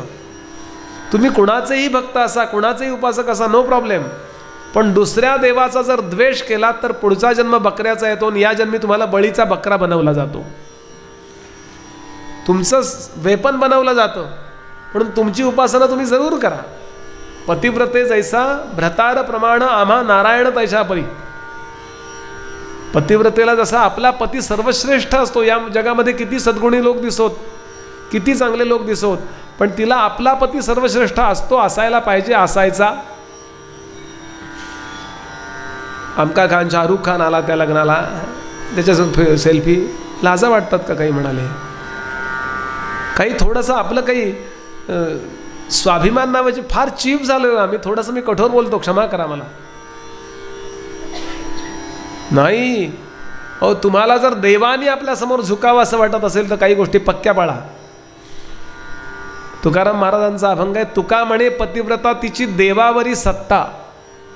3 देवांना बाळ करून टाकलं, काय गंमत आहे होय? अशी आपल्या देवाची उपासना करावी. पण जर दुसरा भक्त भेटला तर मी जशी पतिव्रता तशी बाई तू पण पतिव्रता. म्हणून हळदी कुंकवाचा कार्यक्रम पतिव्रतांच्या घरी असतो का वारांगणांच्या घरी असतो? काय हळद कुंकू लावायचं काय मर्म आहे? तर मी जशी पतिव्रता आहे बाई तशी तू पण तुझ्या पतीशी प्रामाणिक म्हणून तू पतिव्रता. असं एकमेकींच्या पातिव्रत्याच्या पूजेचा कार्यक्रम आहे तो हळदी कुंकू. हां, ते हरभरे लुटा, नामकं लुटा, जुन्या झालेल्या 500च्या नोटा लॅमिनेट करून लुटा, फणे लुटा, हे नाही आहे. विचार करावा का आमच्या पूर्वजांनी हा कार्यक्रम ठेवला असेल. काहीतरी त्यात मर्म आहे, ते हे आहे. असं कुठली स्त्री म्हणते का माझा हा पती सर्वश्रेष्ठ आहे जगामध्ये म्हणून जगातल्या सगळ्या स्त्रियांनी त्याचं पत्नीत्व स्वीकारावं, असं म्हणेल का कधी? आमच्या आप्पांनी दिलेलं उदाहरण आहे. स्वामी व्यासगणू महाराज आणि स्वामी वरदानंद भारती उदाहरण द्यायचंय. तसं परमार्थात का नको? मी रामभक्त आहे समजा उदाहरणार्थ, आपण वारकरी आहात, उदाहरण घ्या. मी तुम्हाला नमस्कार करावा का आमच्या रामाचं श्रेष्ठ असं म्हणावं? शंकरांचे भक्त विष्णूंच्या भक्ताचा द्वेष करायला लागले. शिवपुराणात कथा आहे की सगळ्यात पहिल्यांदा शंकरच त्यांच्यावर रागावतात, कारण या जगातला पहिला वैष्णव शंकर आहे. म्हणून माझ्या चित्तात कुठल्याही उपासनेबद्दल वा उपासनांबद्दल द्वेष असला तर पक्क समजायचं मी आधी माझ्या देवाचा अपमान करतोय. म्हणून तुकोबांचा फार छान अभंग मी आपल्यासमोर ठेवतो. फार महत्त्वाचा टप्पा आहे हा. कारण आज जगामध्ये इतक्या सांप्रदायिक भिंती उभ्या राहिल्यात. आमचा हा संप्रदाय, तुमचा तो संप्रदाय, हे काय? म्हणून काय तुकोबा सांगतात ते म्हणले फरक काय साम्य काय सांगू? त्रिशूलावरी काशीपुरी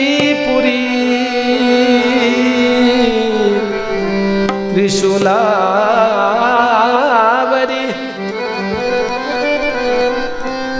त्रिशूलावरती काशीपुरी आहे. पंढरी चक्रावरी, पंढरी चक्रावरी पंढरी, तरी सुद्धा दोघे दोघे सारिखे सारिखे, विश्वनाथ विठ्ठल सखे.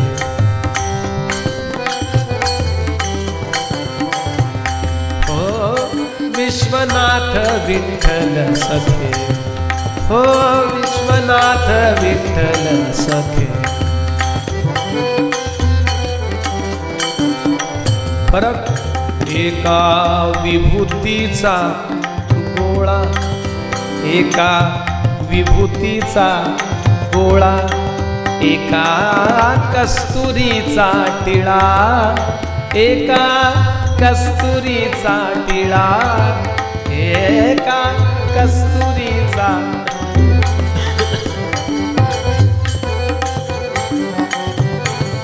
एका गजचर्म व्याघ्रांवर, एका गजचर्म व्याघ्रांवर, एका भरजरी पीतांबर, तरी सुद्धा दोघे सारिखे सारिखे, दोघे सारिखे सारिखे, दोघे सारिखे सारिखे.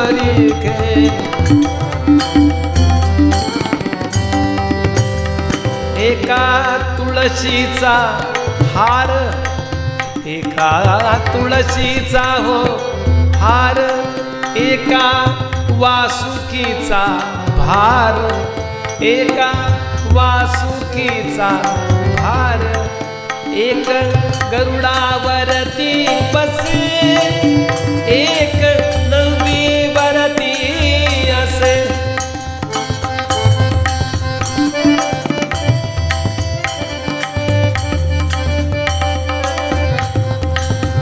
एका अर्धांगी पार्वती, एका अर्धांगी पार्वती, एक रखुमाईचा पती.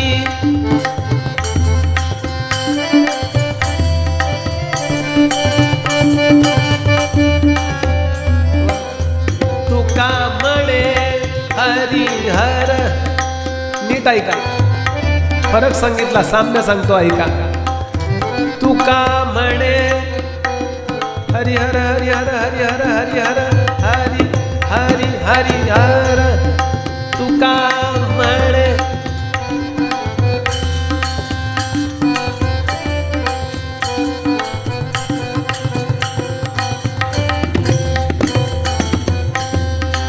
काय फरक? तुका म्हणे हरी हर, एका वेलांटीचा फेर, एका वेलांटीचा फेर, दोघे सारिखे सारिखे, दोघे सारिखे सारिखे, दोघे सारिखे सारिखे.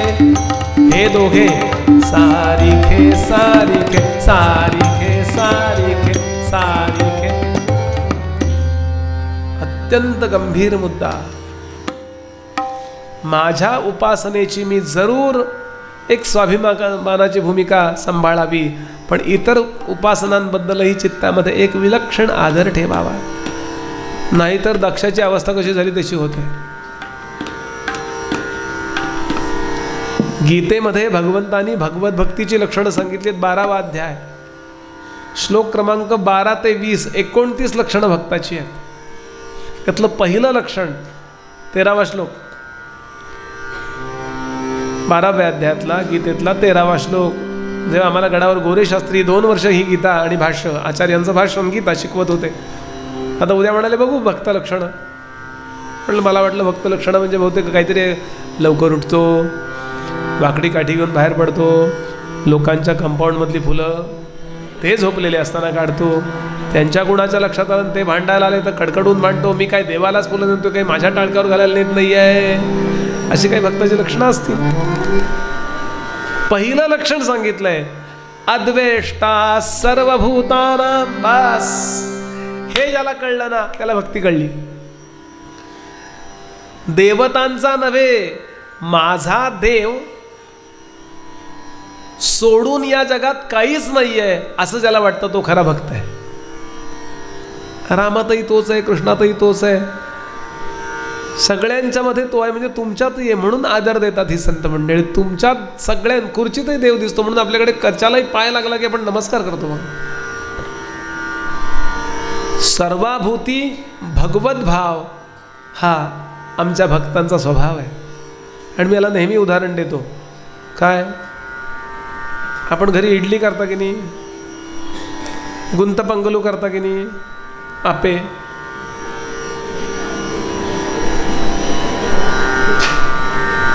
उत्तप्पा करता की नाही,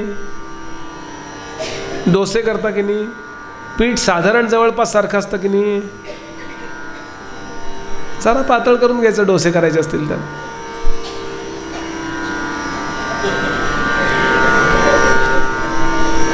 तेच उत्तप्पे असतील तर जरा जाड आणि त्याच्यावर असं छान कांदे टॅमॅटो वगैरे छान लहान पाहिजे तो उत्तप्पा असंच. आता कसं होतं की खाण्याचा पदार्थ बदलला की आजूबाजूच्या ॲक्सेसरीज बदलतात. डोसा असेल तर त्या डोशामध्ये अशी मस्तपैकी बटाट्याची भाजी भरलेली, वेगळी चटणी जरा, सांबार. इडली म्हटलं की त्याचं सांबार जरा वेगळं. तसं एकच पीठ आहे लक्षात घ्याल. त्याचाच राम झाला, त्याचाच कृष्ण झाला आणि त्याचाच दत्त झाला आणि त्याचीच देवी झाली आणि त्याचेच तुम्ही आम्ही झालोय. फक्त ते स्वरूपाला जाणतात म्हणून सामर्थ्य लगेच प्रकट होतं त्यांचं. आम्ही जाणत नाही. आम्हाला वाटतं सोमाजी गोमाजी कापसे राहणार मापसे असं आम्ही आहोत. राम म्हटल्याबरोबर तो इडलीचं पीठ लक्षात ठेवा.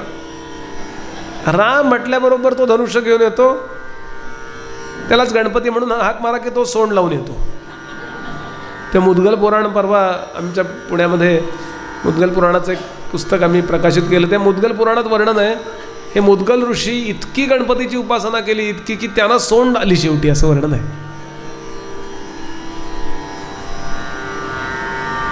त्यालाच हनुमंता म्हणून हाक मारली की तो आत जातो आणि विंगेतनं ते काढतो. त्याला कृष्णा म्हणून हाक मारली की विंग याचा अर्थ माया. मायेत जातून तो चक्र घेऊन येतो. अरे ते म्हणले मोरपीस विसरलं. ते एकदा हा भाव प्राप्त झाला की लक्षात ठेवायचं की देवाची माझ्यावर विशेष कृपा झाली आहे. आणि हे सगळं झाल्यावर आपल्या देवाचं सोडायचं कारण नाही बरं का. हे म्हटले मग सगळंच आहे का, मग काय हरकत आहे. राम यांचा गुलाबराव महाराजांच्या जीवनात वर्णनच आहे की त्यांना कोणीतरी विचारलं सगळे धर्म जर सारखे आहेत तर धर्मांतर करायला हरकत काय आहे. ते म्हणले सगळे धर्म जर सारखे आहेत तर धर्मांतर करायची गरजच काय आहे. कुठल्याही साधूंनी संतांनी आपल्या देवाशी प्रतारणा केलेली नाही आहे. सोमवारी शंकर, मंगळवारी देवी, बुधवारी विठोबा असलं काही नाही. ते सगळीकडे गेलेत पण तिथे प्रत्येक ठिकाणी आपला देव पाहायला समर्थ असेच आपल्या सोलापूरला आले, पंढरपूरला आले, उभे राहिले असे रामदास असा मस्त 6-6.5 फूट उंची, पाठीवरती काळ्या शार जटार उडतायत, नाभी कमलापर्यंत दाढी उतरलेली, आशा मिशा, हत्तीचं गंडस्थळ असते अशी छाती, दाराला आरसट घालायचे पूर्वी असे दंड, असा महापुरुष कफनी घालून भरायला हातात कुपडी. आणि पाहिलं अरे रामाची उपासना 12 वर्ष केली, तो इथे असा का उभा आहे. बाकीच्यांना काही विचारलं नाही. डिस्कस तुमचं काय मत आहे.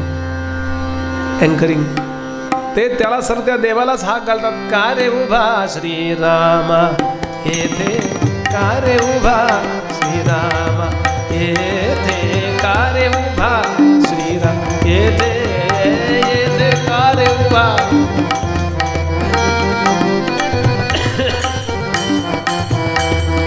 येथे का रे उभा श्रीराम देवा. मनमोहन मेघ श्यामा, मनमोहन मेघ श्यामा,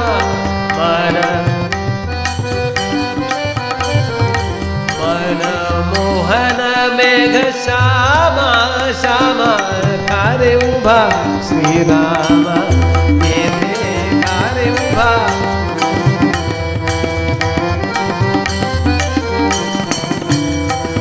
काय केली अयोध्यापुरी येथे वसविली पंढरी. काय केले वानर दळ येथे मेळविले गोपाळ. काय केले धनुष्य बाण करकटावरी ठेवून. काय केली सीतामाई येथे राई रखुमाबाई. शोभत तुला एक पत्नीव्रत गेलं कुठं? राईन रखुमाबाई दोघी दोघी शोभत. काय ताकद आहे हो देवाला विचारायची. तुला ओळखलं कशावर? दिसे हनुमंत तो एकला. तुझ्या समोर हनुमंत उभा आहे, तो राम सोडून दुसऱ्या कोणासमोर उभाच राहणार नाही, त्याच्यावरून तुला ओळखलं. दिसे हनुमंत तो तो एकला. हा का सैन्या तुम्ही फुटला.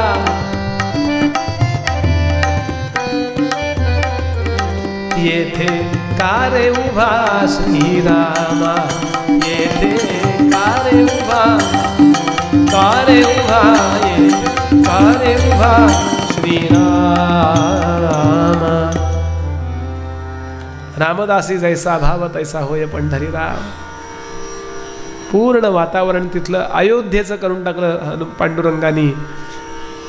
का सांगतोय मी? आपला धर्म श्रेष्ठ का याचं महत्त्वाचं कारण आपण सगळीकडे सर्वम खलु इदम ब्रह्म एकमेवा द्वितीयम ब्रह्म म्हणतो, म्हणून हे इतर धर्मात आहे का बघा.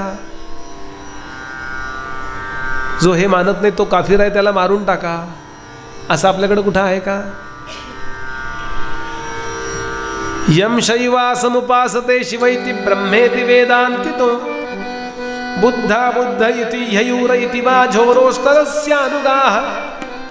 जे हो वेति यहूदिनो जिनयति ध्यानस्थ तीर्थंकराः.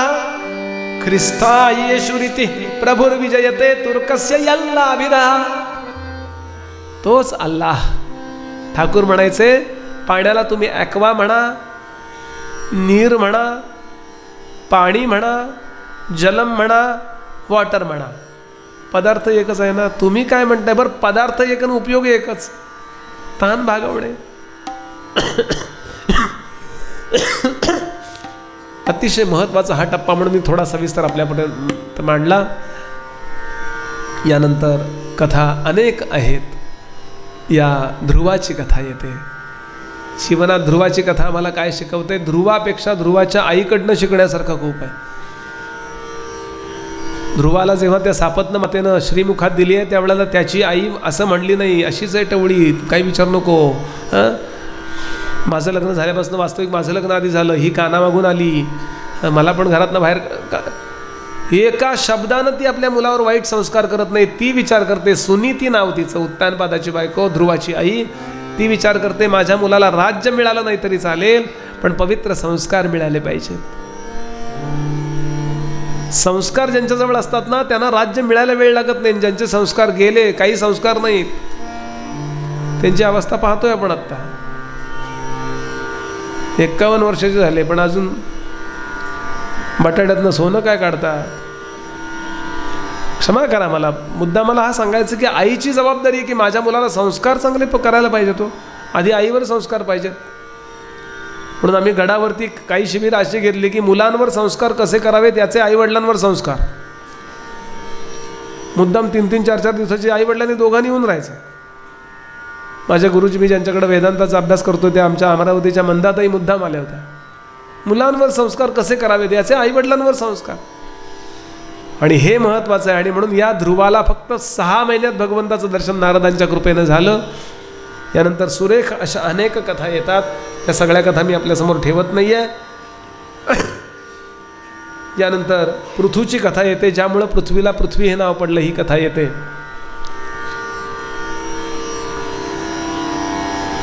त्यानंतर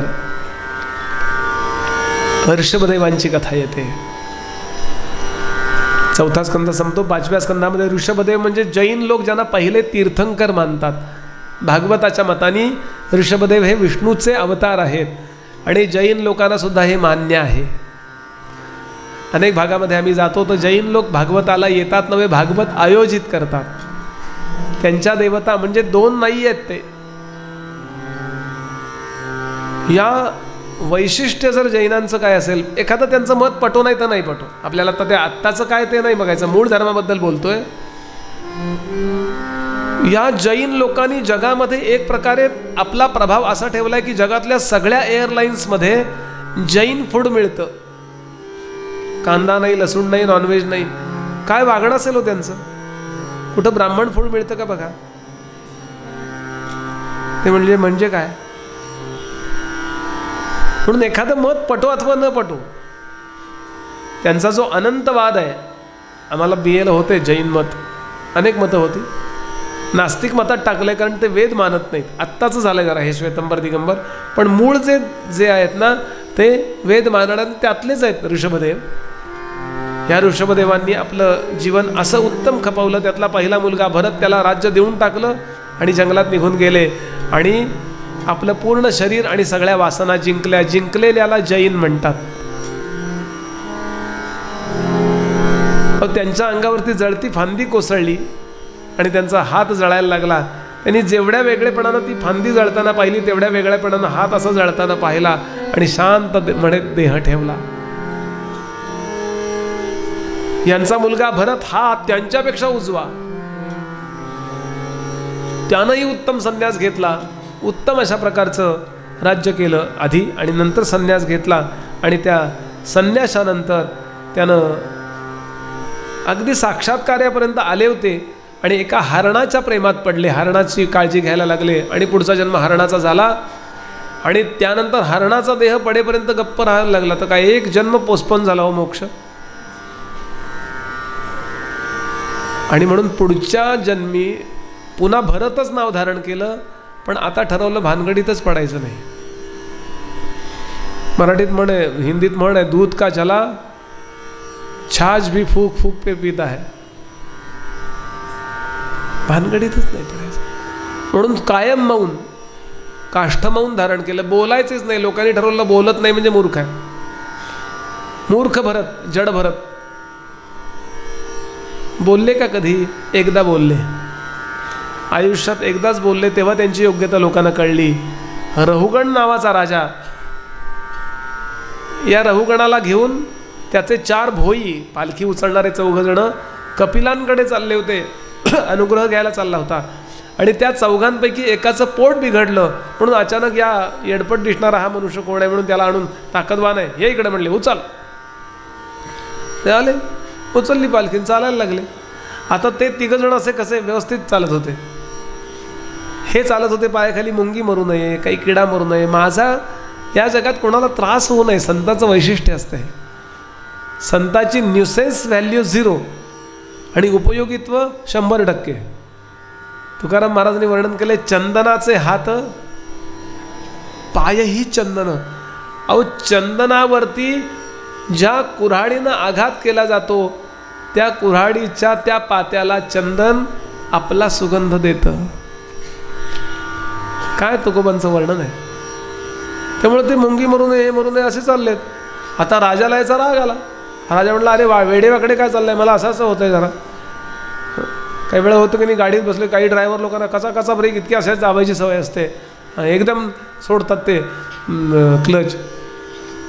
पट्टा बांधून बसलं तरी कसं तरी होतं हो. डचमळतं हे होतं. आमच्याकडे एकाची पाठ बिघडली बरं का, कंबर एकदम दुखत होती म्हणून तो रिक्षात बसला हॉस्पिटलपर्यंत. तर तो रिक्षावाला म्हणला, कुठं चाललाय? नाही म्हणले, अमक्या हॉस्पिटलमध्ये. त्यांनी मला 2000 रुपये खर्च सांगितला आहे पाठीला मॉलिश. तो म्हणला, मी 50 रुपयात चांगली करून देतो. फक्त एक चक्कर मारून आला गल्लीतनं, झाली पाठ चांगली. म्हणलं जा घरात. थोडासा विनोद. असं व्हायला लागलं. शेवटी तो खाली उतरला आणि त्यांनी याच्यावरती तलवार रोखली. मला सगळा प्रसंग सांगायचा नाही आता, 7:45 झालेत. अजून आपल्याला काही महत्त्वाचं बघायचं, नरसिंह जन्म बघायचं आणि थांबायचं. आणि राजानं प्रश्न विचारला, अरे कोण आहेस तू वेडा बिद्रा कुठला, हां कसले कपडे घातलेत, कोण रे? या तिघांना विचारला, हाच भेटला का तुम्हाला शहाणा? कसला हा? कोण आहेस तू? अर्धोन्मिलित नेत्र असणारे जडभरत आयुष्यात पहिल्यांदा बोलले. शुकदेव सांगतात, राजा आत्तापर्यंत बोललेच नव्हते, पण बोलले ते काय दर्जाचं बोलले, ऐक. डोळे वर असे केले, पापण्या अशा केल्या आणि राजाकडे पाहून हसले. सारंग झालं. राजा, या जगातला सगळ्यात महान आणि अवघड प्रश्न विचारलास, कोण आहेस? अरे काय अवघड प्रश्न, कोण? इतका संतापले तो, असा लवथवते विक्राळा. कोणी याला धरून आणला रे? याला साधं उत्तर देता येत नाही, मी कोण आहे? राजा,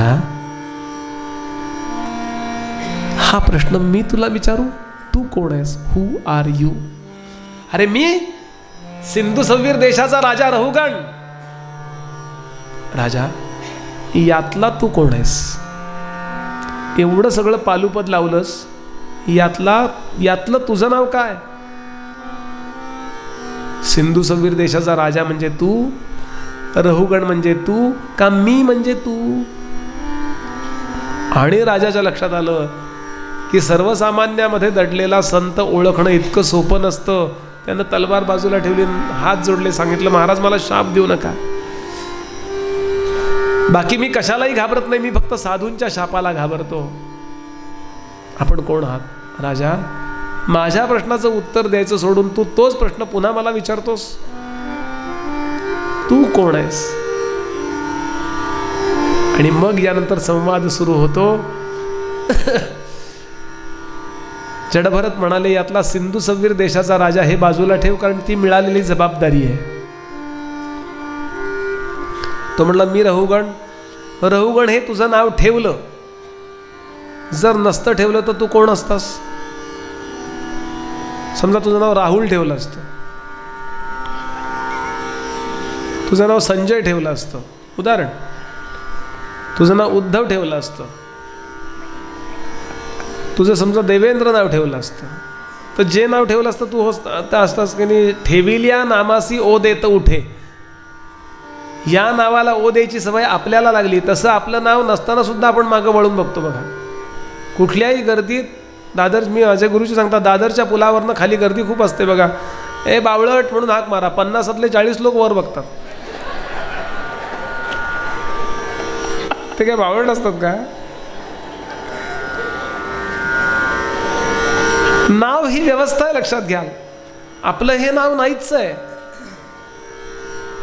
आता उरला मी हे तुझं एकट्याचं नाव आहे का? मी हे सर्वनाम आहे रे. या लोकी धनवंत मी, प्रबल मी, विद्याब्धी मी, धीर मी,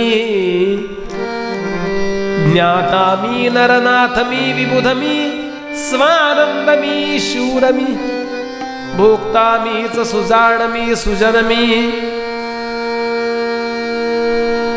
विद्याब्धी मी, शूर मी हेच कळे, परंतु न कळे कोठील मी, कोण मी. माझं वरून आपण मी समजतो. शरीर स्त्रीचं वा पुरुषाचं, म्हणून मी स्त्री वा पुरुष. ते शरीर ज्या वयाचं त्या वयाचा मी. ते शरीर श्रीमंत का गरीब, मी श्रीमंत, मी गरीब. वास्तविक हे माझं आहे, मम आहे. माझं म्हणजे मम, ते मी नाही आहे. या सगळ्याला मी अनुभवतो, म्हणून मी त्याच्यापेक्षा वेगळा आहे. हा चरणाजवळ बसला आणि सांगितलं, महाराज मग मी कोण आहे सांग. खरंच आपण कधी विचार केला का, या शरीरात मी कुठं आहे? डाव्या कोपऱ्यात हाताच्या इथे आहे म्हणले मी. इथं लागलं ना की अगदी माझा मी दुखावतो. कुठं आहे हो मी? ते म्हणले शरीरात आहे. मग हात तोडला तर मी असतो की नाही? पाय तोडला तर मी असतो की नाही? किडन्या बदलता येतात की नाही? एकमेकांचे अवयव एकमेकांना बदलतात की नाही? यांचा समजा अवयव मला बसवला, माझा अवयव त्यांना बसवला, मी कुठं गेला? हार्टचं मोठं ऑपरेशन करतात तेव्हा व्हेंटिलेटरवर टाकतात की नाही? काहीतरी सबस्टिट्यूट सिस्टीम वापरतात की नाही त्यावेळेला योग्य अशी? काही लोक मी असं ऐकलेत मेंदू नसताना सो जगतात. आपल्याला मिळालेलं हे शरीर म्हणजे मी नाहीच आहे. फार छान ओवी आहे समर्थांची. समर्थ म्हणाले, एक मुख्य परमेश्वरू, सगळ्यांच्या शरीरात भरलेलं चैतन्य एक आहे. एक मुख्य परमेश्वरू, दुसरी प्रकृती जगदाकारू, तीन गुण आणि पंचमहाभूतांचंही शरीर आहे. तिसरा आपण कैचा चोरू आणीला मध्ये, मी नावाची गोष्टच नाही आहे. आणि जे नाही आहे त्याचा आयुष्यभर आपण अभिमान बाळगतो. माझं म्हणजे असं, माझं मी पहाटे 3ला उठणं म्हणजे उठणं, गजर एक वेळ नाही होत. मग एक दिवस नाहीच उठले, मग दार तोडून काढायला लागलं त्यांना. गेलं काय? आणि बरोबर ज्याची आपण ओळख करून घ्यायला पाहिजे ना, त्याची आपण ओळख करून घेत नाही. आणि भागवत सांगतं, जरा बसा, शांत बसा. ममचा तर अहंकार करूच नका, कारण ते फक्त प्रारब्धाने आलेलं आहे. अहंकार करण्यासारखं काहीच नाही आहे. समर्थांची ओवी आहे. समर्थ म्हणाले, लोक होते उतावेळे अल्पज्ञाने. थोडंसं काहीतरी, लोकांचे उकिरडे आहेत ना, एवढ्या आमच्या जमिनी नाही आहेत. आजच मला सकाळी कोणी सांगत होतं पंजाबमधले, म्हणले सगळ्यात गरीबातला गरीब जो शेतकरी, त्याची एकर म्हणाले 100 एकर जमीन आहे त्याची. गरीबातला गरीब. काय अहंकार करण्यासारखं आहे हो. काय गाड्या आहेत. मी आता मोबाईल घेतला परवा, 15,000चा मोबाईल. मी इतका आनंदी झालो, वा वा वा वा वा. मी सगळ्यांना दाखवायचो. इतक्यात माझा एक मित्र आला, त्याचा 1.5 लाखाचा मोबाईल. वा, मी दाखवतच नाही. अहंकार करण्यासारखं आहे काय? राजा, तुझी पालखी जरा अशी हल्ली म्हणून लगेच तलवार घेऊन माझ्या अंगावर धावून आलास. विचार कर, तुझ्या आत बसून तुझी देहाची पालखी इतकी वर्ष ज्यांनी चालवली, ती काय तू चालवलीस का?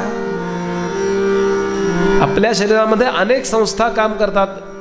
एक पचन संस्था आहे, एक श्वसन संस्था आहे, एक उत्सर्जन संस्था आहे, एक रक्ताभिसरण संस्था आहे. यातला आपला काय कंट्रोल आहे बोला? आपल्याला विचारून हृदय धडकतं का बोला? आपल्याला विचारून श्वासोश्वास सुरू आहे का बोला? आपलं सोडून द्या. ज्या मोठी झाडं असतात ना, त्यांच्या मुळ्या जातात पाण्याकडेच का जातात? त्यांना इकडे पाणी असं काही शिकवलंय का कोणी? शेळीच्या आत्ता जन्मलेल्या त्या किरडाला, त्या शेरडूचं जे पिल्लू आहे, त्याला इथे दूध प्यायचं असतं. कोणी शिकवलं हो? काय ट्रेनिंग काय का? मेंदू आमचा चालतो, विज्ञानाला आव्हान असणारा मेंदू आहे हो. फक्त आपल्या शरीराबद्दल नाही, सृष्टीकडे जरा बारकाईनं बघा. मी माझ्या डोळ्यात काही वर्षापूर्वी रांजणवाडी झाली म्हणून माझ्या मेडिकल स्टोअरचा मित्र आहे पुण्यात, त्याच्याकडे गेलो. प्रत्येक वेळेला डॉक्टरकडे कशाला छोट्या गोष्टीत जायचं. म्हटलं असं. तो म्हटलं काही काळजी करू नका बुवा, ही स्ट्रीप घ्या, यातलं औषध, एक गोळी काढायची, त्यात औषध असं आहे, तोंड तोडायचं, त्यामध्ये अशा प्रकारची पेस्ट आहे, डायरेक्ट डोळ्यात घालायची. अशा प्रकारचं ते औषध आहे. आणि तो मला म्हटला, बुवा हे अनटचड मेडिसिन आहे, मशीननी बनवलेलं. अशा प्रकारचं आपोआप त्यात मेडिसिन इन्सर्ट होतं, बंद होतं, इन्सर्ट होतं. इतक्या वेळा म्हणे, भागवत सांगतोस तू, माझा मित्रच आहे तो, आहे का देवानं निर्माण केलेली अशी एखादी तरी गोष्ट? मी बसलो जरा स्टूलवर. म्हटलं थांब जर गिराईक जाऊ दे, मलाही खूप दिवसात कीर्तन नव्हतं.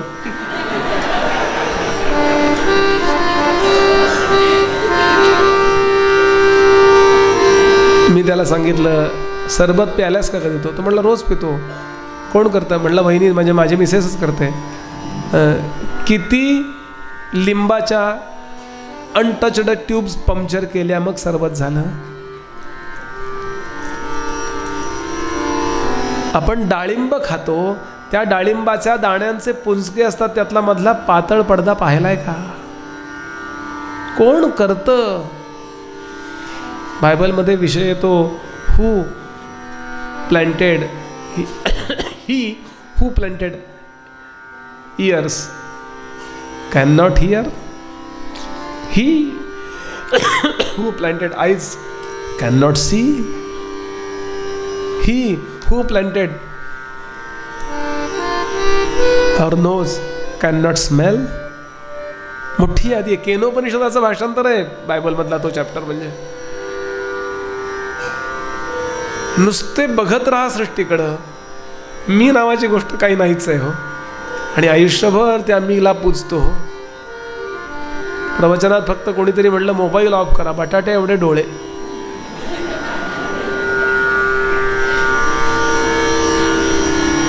खूप मोठा संवाद आहे, मला आता तो सांगायचा नाही. मग यांनी प्रश्न विचारला, महाराज कसा आहे देह माझा? देह म्हणजे काय? ते म्हणाले, दही ही जशी दुधाची विकृती आहे तसा देह ही अन्नाची विकृती आहे. कालचं दूध आज जसं दही होतं तसं कालचे पोळी भाजी आज मकरंदबुवा झालाय. असं होत होत गेलंय. आई वडिलांनी अन्न खाल्लं, जन्माला आलो. आपण अन्न खाल्लं, लहानाचे मोठं होत गेलो. आणि एक वेळ अन्न असून सुद्धा आपण देह टाकून देतो. देह याचा अर्थ असा की अन्नाची विकृती. अन्नाचा विकार म्हणजे देह आहे. कशाकरता मिळाला आहे? मी शरीर नाही हे समजून घेण्याकरता. खूप सविस्तर संवाद आहे. इथेच थांबतो. पुढच्या कथानकाचा थोडासा विचार करूया. यानंतर शुकदेवांनी नरक सांगितलेत. एकूण 28 प्रकारचे नरक आहेत. ते म्हटले, बुवा नरक ज्या गावाला जायचं नाही त्या गावचे कशाला तुम्ही सांगताय पत्ता? हे आमची पुण्यातली पद्धत आहे. कुणालाही तुम्ही पत्ता विचारा, सांगतील ते असे सांगतील, हे बघा हा रस्ता सरळ जातोय, हो. उजवीकडे गणपती मंदिर दिसतंय, हो. तिकडे जायचं नाही.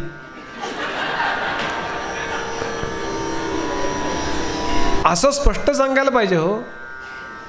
ते इकडं जा, नाही तर तिकडं जा, नाही तर असं करा तुम्ही, परत जायचं कुठं? वरच जायची वेळ आली. ते मला आत्ताच माझ्या एका मित्राने मेसेज पाठवला. काल त्या कोण संजय कोण आहे ना, त्याची मुलाखत झाली. आत्ता दत्त जयंती जवळच येते ना. ते म्हणले, पुण्यामध्ये मी त्या जेलमध्ये राहिलो येरवड्याच्या, माझा सगळा अहंकार गेला. माझा एक मित्र म्हटला, त्याकरता जेलमध्ये नाही, पुण्यात कुठेही राहिलास तरी चाललं असतं, गेला नसता तो. हा विनोद करतोय बरं, असं काही हे नाही. का नरकात? नरक म्हणजे व्हॉट इज नरक? नरक याचा अर्थ काय? जशी लक्षात घ्याल, ही आपली पृथ्वी आहे ना, आपल्या आकाशगंगेतली सगळ्यात शेवटी आलेली ही सूर्यमाला आहे आपली. म्हणजे यानंतर बाउंडलेस बाउंड्री आहे. आपण हे सगळं फिजिक्समध्ये शिकलो. अशा अनेक सूर्यमाला आहेत, असे अनेक लोक आहेत.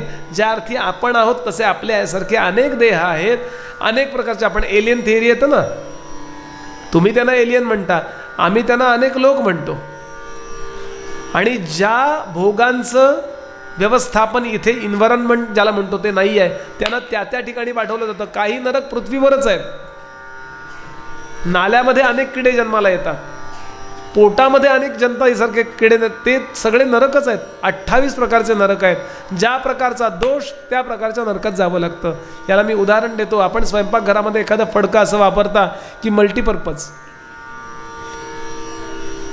हाताशी असतो तो रुमाल, कढई पुसायला, त्यात कणिक भिजवायची, परात पुसायला, दूध होतो गेलं ते पटकन पुसायला, तर ते वाळत वाळत वाळत गेलं की नंतर ते घासायला लागते जोरात. तो इतकं लॉकडाऊनमध्ये मी तुम्हाला सांगतो शिकलेलो आहे या. हां, असं जे हळद सांडली, चहा सांडला, काही सांडलं की ते इतकं मल्टीपर्पज असतं आणि इतकं ते आवडतं आपल्याला. त्यामुळं पण ते आपलं नंतरचं श्रम कमी करतो. असं खराब झालं की आपण काय करता, साबण लावून धुवून ब्रश मारून पुन्हा वाळत घालता. असे 2-4 फटके करतो आपण. आता एखादं काय होतं, एखाद्या वेळेस तेल सांडतं, हळद सांडते, मग सगळं जे मिक्स होतं ना, मग ते साध्या पाण्याने साध्या ब्रशने निघत नाही. मग आपण काय करतो, पाणी खळखळवून उकळवतो, बरोबर आहे. त्यात थोडंसं एरियल टाकतो, काय म्हणतात, रिन टाकतो, पावडर टाकतो साबणाची. आता गरम पाणी आणि एरियल हे जर जखमेवर होतं तर दुःख देणार आहे की नाही? त्यात ते फडकं आपण टाकतो, म्हणजे फडक्याला आपण दुःख देतो की नाही? माझा प्रश्न आहे, तुमचा फडक्यावर राग आहे का अजून लोभ आहे? बोला. आणि पुन्हा एवढं करून नाही, खसा खसा खसा असं घासून धुवावं लागतं. ते त्या वॉशिंग मशीनमध्ये नाही टाकतायत. त्या कपड्यावर आपला राग आहे का ते अजून तुम्हाला पाहिजे बोला. असे शर्ट पॅन्ट वाळताना पाहिले, मैत्रिणीने विचारलं काय शर्ट पॅन्ट स्वच्छ आहेत का तुझे, नवऱ्याचे आहेत का? हो. मग किती चकचकीत, कुठल्या वॉशिंग मशीनमध्ये कसे धुते? नाही म्हणले मी ते हाताने धुते, आपटून धोपटून धुते. मग इतके स्वच्छ कसे काय? नाही म्हणे ते आपटताना त्यात माझा नवरा आहे असं समजून आपटते म्हणाले. विनोद आला होता सकाळमध्ये कुठेतरी. आता मुद्दा लक्षात घ्याल की भगवंत आपण जे जीव आहोत ना, आपल्या कर्माने जेव्हा घाण होतो तेव्हा स्वच्छ करण्याकरता आपल्याला त्या प्रकारच्या नरकात टाकून स्वच्छ करून घेतो. त्या नरकामध्ये व्यवस्था असते. तप्त सुरमी नावाचा एक नरक आहे. मी सगळ्या नरकांची वर्णन करणार नाही, 5 मिनिटात 2-3 मिनिटात आटोपतो हा प्रसंग. तप्त सुरमी म्हणजे तांब्याची लाल बुंद झालेली तापलेली जमीन, शेंगदाणे भाजल्यासारखं आपल्याला भाजतात. इथल्या बॉडीज वेगळ्या आहेत, इथली शरीरं वेगळी आहेत. समर्थांची ओवी आहेत आजबोधातली, स्वर्गी वा नरकी असती कलेवरे म्हणजे शरीर, त्यात घालून जीवेश्वरे भोगविजे नाना प्रकारे या नावा आदिदैविक. 3ऱ्या दशकातला मला वाटतं 8, 9, 10 9वा वगैरे समास आहे. 8, 9, 10 हे 3 समास आहेत. आदिभौतिक, आदिदैविक, आध्यात्मिक, असं आध्यात्मिक, आदिभौतिक आणि आदिदैविक 10वा शेवटचा समास आहे. 3ऱ्या याचं बरोबर 3ऱ्या दशकातला शेवटचा 7, 8, 9च्या दरम्यान शेवटचा वैराग्य निरूपण आहे. आपल्याला तिथली शरीरं दिली जातात आणि इतका त्रास दिला जातो. समजा अफेअर आहे कोणाचं, स्त्रीने पुरुषाला, पुरुषाने स्त्रीला वेदबाह्य आलिंगन दिलेलं आहे, उदाहरण घ्या. पण त्या प्रकारचे जळते स्तंभ, जळते असे पुतळे केले जातात आणि फटके देतात ते तिथले लोक, यमराज यमदूत जे असतात ते, आणि मारत होतास ना मिठी, मार आता याला मिठी. समर्थ म्हणाले जळते स्तंभ पोटाळविती, जीवच जातो. बटाटे उकडल्यासारखे छोटंसं कुंड असतं आणि मोठाच्या मोठा कुंभ असतो आणि बटाटे उकडल्यासारखे उकडत टाकतात. कुठल्या प्रकारची, आता हे पुरे झालं 2-3 वर्णनं, कुठल्या प्रकारची चूक आणि कुठला नरक एवढं फक्त सांगतो. चोरी तामिश्र नरक, व्यभिचार अंध तामिश्र नरक, परद्रव्यावर पोट भरणारा रौरव नावाचा नरक, निरुपकारी. काही लोक या जगामध्ये कोणाला उपयोगी नाही पडत बघा, इतके स्वार्थी. देशातल्या बँका भरल्या, परदेशातल्या बँका भरल्या, उपयोगी पडणार नाहीत कोणाला. एक माणूस म्हणे 4थ्या मजल्यावरनं पडला आणि मेला. 4थ्या मजल्यावरती कौल साकारत होता आणि तळघरात खालच्या तळ मजल्यावर त्याचे स्वयंपाक करत होतो, पडला. बायको धावत आली, काय अगं अगं माझ्या 2 पोळ्या करू नको, मी मरतोय. ती म्हटली खरंच, ती पण त्याचीच बायको. ती म्हटली मरताय, खरंच मरताय, आमच्या तरी कशा करू, शेजारून येतीलच. अतिशयोक्ती अलंकार आहे हा जरा. असे निरुपकारी. लक्षात गेलं आपल्याला भगवंतांनी दिले तेव्हा अपेक्षा ठेवली. भगवान ने हे पैर दिए हैं सीधी रास्ते चलने के लिए, भगवान ने हमें पैर दिए हैं सीधी रास्ते चलने के लिए, और ये हाथ बख्शे हैं देने दिलाने के लिए. दिल दिया है बेकसूर पे रहम खाने के लिए, और सिर दिया है मालिक के खिदमत में झुकाने के लिए. भगवंतानी आपल्याला जे जे दिलंय त्यातनं अपेक्षा ठेवली आहे ते तो करत नाही, तो महारौरव नावाच्या नरकात जातो. जो निर्दयी आहे तो कुंभिपाक नावाच्या नरकात जातो. आई वडिलांची, बुजुर्गांची सेवा न करणारा आहे तो कालसूत्र नावाच्या नरकात जातो. जो पाखंडी आहे तो असिपत्र वन नावाच्या नरकात जातो. अन्यायी राजपुरुष सुकरमुख नावाच्या नरकात जातो. हिंसक आहे तो अंधकूप. कुटुंबाची काळजी न घेणारा जो आहे तो कृमिभोजन नावाच्या नरकात जातो. गुरुचं धन चोरणारा संदंश नावाच्या नरकात जातो. 12 आणि 13 नरकांची नावं घेतो. पापांचा उल्लेख मी करू शकत नाही, इतकी वाईट आहेत पातकती. तप्तसुर्मी आणि वज्रकंटक शालमली. 14वा मुद्दा, धर्मरीती मोडणारा जो आहे, मी नाही मानत धर्म वगैरे, तो वैतरणी नावाच्या नरकात जातो. निर्लज्ज वेश्यागमनी आहे तो पुयोद नावाच्या नरकात जातो. अधर्मी गुरु आहे तो प्राणरोध नावाच्या नरकात जातो. दांभिक धर्म करणारा आहे तो विशसन नावाच्या नरकात जातो. 18वा मुद्दा सुद्धा मी बोलू शकत नाही, लालाभक्ष नावाच्या नरकात जातो. गावं जाळणारा, विष देणारा, लोकांना त्रास देणारा आहे तो सारमेयादन नावाच्या नरकात जातो. खोटी साक्ष देणारा, कोर्टामध्ये वा सर्वत्र खोटी बाजू घेणारा जो आहे तो अभिची नावाच्या नरकात जातो, आणि व्यसन करणारा जो आहे तो अयःपान नावाच्या नरकात जातो. आणि म्हणून समर्थ एका उभीत सांगतात, शास्त्री बोलिले अविश्वास मानूच नाहीये. प्रश्न विचारलाय राजानं, नकळत पाप घडलंय आणि आता यातनं बाहेर यायचं तर काय करावं? ते म्हणाले, ज्या प्रकारचं पाप घडलं असेल त्या प्रकारचं प्रायश्चित्त घ्यावं, नाहीतर भोगावंच लागतं. ज्या प्रकारचं पाप त्या प्रकारचं प्रायश्चित्त, आपल्याकडे सगळी प्रायश्चित्त आहेत. राजा म्हणला, पुन्हा पाप करावं असं वाटलं तर याला उपाय, चित्ताचं स्नान झालं पाहिजे. याकरता उपाय सांगितलाय, नाम घ्या. 6वा स्कंद फक्त नामाकरता खर्च केला. कितीही तुम्ही पापी असा, नाम सुरू करा की हळूहळू क्रमाक्रमानं आपण पवित्र व्हायला लागतो. आणि एक वेळ अशी येते की आपण बाहेरूनही पवित्र होतो आणि अंतःकरणात नाही पवित्र होतो. असं नाम आहे. मी अजमेळाची कथा सांगणार नाहीये, एकदम हिरण्यकश्यपूकडे आपल्याला यायचंय. 6वा स्कंद हा फक्त नामाचं, नारायण कवचाचं वर्णन करणार आहे. 7व्या स्कंदामध्ये हिरण्यकश्यपू नावाचा हिरण्याक्षाचा धाकटा भाऊ यानं खूप तप केलं आणि ब्रह्मदेवाला विचारलं, मला अमर करा. ब्रह्मदेव म्हणले, नाही जमणार. मग तो म्हणला, मला रात्री मरण नको, दिवसा मरण नको, घरात मरण नको, बाहेर मरण नको, हॉस्पिटलमध्ये मरण नको, कोरोनाकडून मरण नको, डेंग्यू करून मरण नको, कुठल्याच त्याच्या व्हेरियंटकडनं मरण नको, अस्त्राकडून मरण नको, शस्त्राकडून मरण नको, सायंकाळी मरण नको, आपलं रात्री मरण नको, दिवसा मरण नको. ते म्हणले, तथास्तु तथास्तु तथास्तु तसास्तु.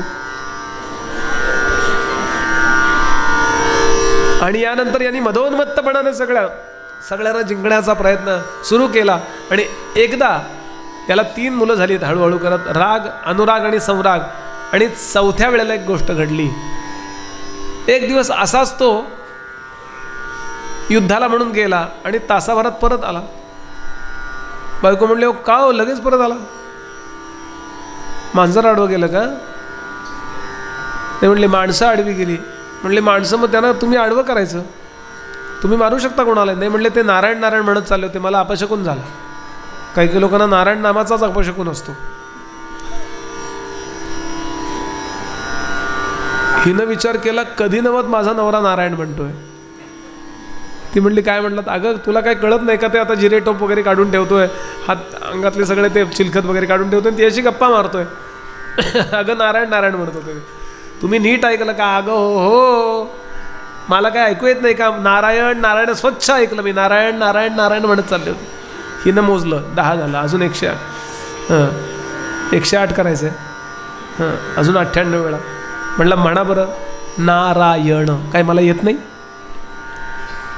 तुमच्या मुखामध्ये फारच चांगलं वाटतंय. गप्प बस, मी नारायण अजिबात म्हणणार नाही. काय म्हणला? नारायण म्हणणार नाही म्हणलो. एकदा म्हणा ना. एकदाही म्हणणार नाही मी नारायण. मग 2दा म्हणा. नाही म्हणलं ना नारायण म्हणणार नाही, तू काय मग करते? अशा युक्ती प्रयुक्तीनं तिनं नारायण 108 वेळा बनवून घेतलं. पण तो इतका नारायणाला कट्टर शत्रू मानतो की विरोध म्हणून जेव्हा नाम घेतो तेव्हा सुद्धा नारायणाचा विचार करतो. आणि त्या क्षणाला तिनं सांगितलं, आता मला माझी इच्छा पूर्ण करा. आणि यानंतर हे 2 जण एकत्र जवळ आले. त्यातून जो गर्भ राहिलाय तो प्रल्हाद आहे. म्हणून अहो येता जाता किती किती महत्वाचं आहे, लक्षात घ्या. यानंतर हा युद्धाला गेल्यावर इंद्राने त्या कयाधूला पळवलं. इंद्र पण काही कमी नाही हो. कयाधूला पळवलेलं पाहिल्यावर नारद म्हणले, अरे इंद्रा काय करतोयस? तो म्हणला, बाप इतका ताप देतोय, मुलगा अजून देईल. ते म्हणले, हाच तुला सोडवणार आहे, गप्प बस. आणि कयाधूला अत्यंत आदरानं उतरवून घेतलं. माझ्या आश्रमात राहा, हे तुला ताप देणारे लोक आहेत. तो तुझा नवरा परत आला ना युद्धावरनं की मी तुला घरी नेऊन पोहोचवतो. माझ्या आश्रमातल्या अनेक स्त्रिया आहेत, म्हणजे ऋषी आणि पत्नी. स्वतः नारद ब्रह्मचारी आहेत, पण त्यांच्या कॅम्पसमध्ये त्या अनेक प्रापंचिक ऋषी आहेत. त्या स्त्रिया तुझी काळजी घेतील. माझ्या आश्रमात काही त्रास नाही आहे, फक्त माझं कीर्तन रोज ऐकायला यावं लागतं. ती म्हणली, मला आवडतंच कीर्तन, ह्यांचं नको असतं म्हणून मी जात नाही. आणि रोज नारायण, थोडं गमतीनं सांगतोय आता शेवटची 5-7 मिनटं, नारायण नारायण नाव घ्या. आणि असं म्हणता ती नारायण नारायण म्हणायची, पोटातलं बाळही नारायण म्हणायचं हो. आणि यानंतर याला आणून पोचवलं, हिला आणून पोचवलं. हिरण्यकश्यपूनं नारदांचं स्वागत केलं. महाराज किती माझ्यावर उपकार केलेत, पुढच्या वेळेला तुमचा एक सप्ताह ठेवेन मी इथे. हां, ते म्हणले काळजी करू नकोस, त्यावेळेला मी तुझंच आख्यान लावीन. विनोदाचा भाग सोडून द्या. नारदांचं वैशिष्ट्य आहे की त्यांची पूजा राक्षसही करतात आणि देवही करतात, कारण त्यावेळचे ते पत्रकार आहेत. आणि त्यावेळच्या पत्रकारांमध्ये आणि आजच्या पत्रकारांमध्ये आपल्याला एक साम्य दिसेल. तेव्हाचेही पत्रकार नारायण नारायणच म्हणत असत. काय योगायोग आहे की नाही. कणकवलीचा काही संबंध नाही इथं. आणि यानंतर हा मुलगा जन्माला आला, बोलायला लागला तेच नारायण, आणि म्हणून त्याला खूप त्रास द्यायला सुरुवात केला. नाम सोड, नाम नाही घ्यायचं. आमच्या मोरोपंतांनी एका आर्येत भागवलं. त्याला किती त्रास दिला असेल की आणला त्वरेने, पर्वतावरती आणला आणि वरनं ढकलून दिला, कडेलोट केला त्याचा. नाम घेऊ नको नाही तर कडेलोट करतो. की आणला त्वरेने पर्वत शिखरासी लोटिला, खोलात लोटून दिला. परी तो निर्भय चित्ती वाहे नारायणासी लाखोली. मरेच ना. हा प्रसंग जिथे घडला पाकिस्तानातलं मुलतान, आजचं त्याचं मूळ नाव आहे मूलस्थान. तिथे आज सुद्धा हा खांब आहे बरं का, दगडी खांब, जिथनं भगवंत प्रकट झाले. शेवटी आपल्या दरबारामध्ये राजसभेत बोलवून घेतला. नारायणा, आपलं प्रल्हादा, तुझा नारायण आहे कुठे? प्रल्हाद म्हणाला, बाबा तुमचा प्रश्न जरा चुकतोय.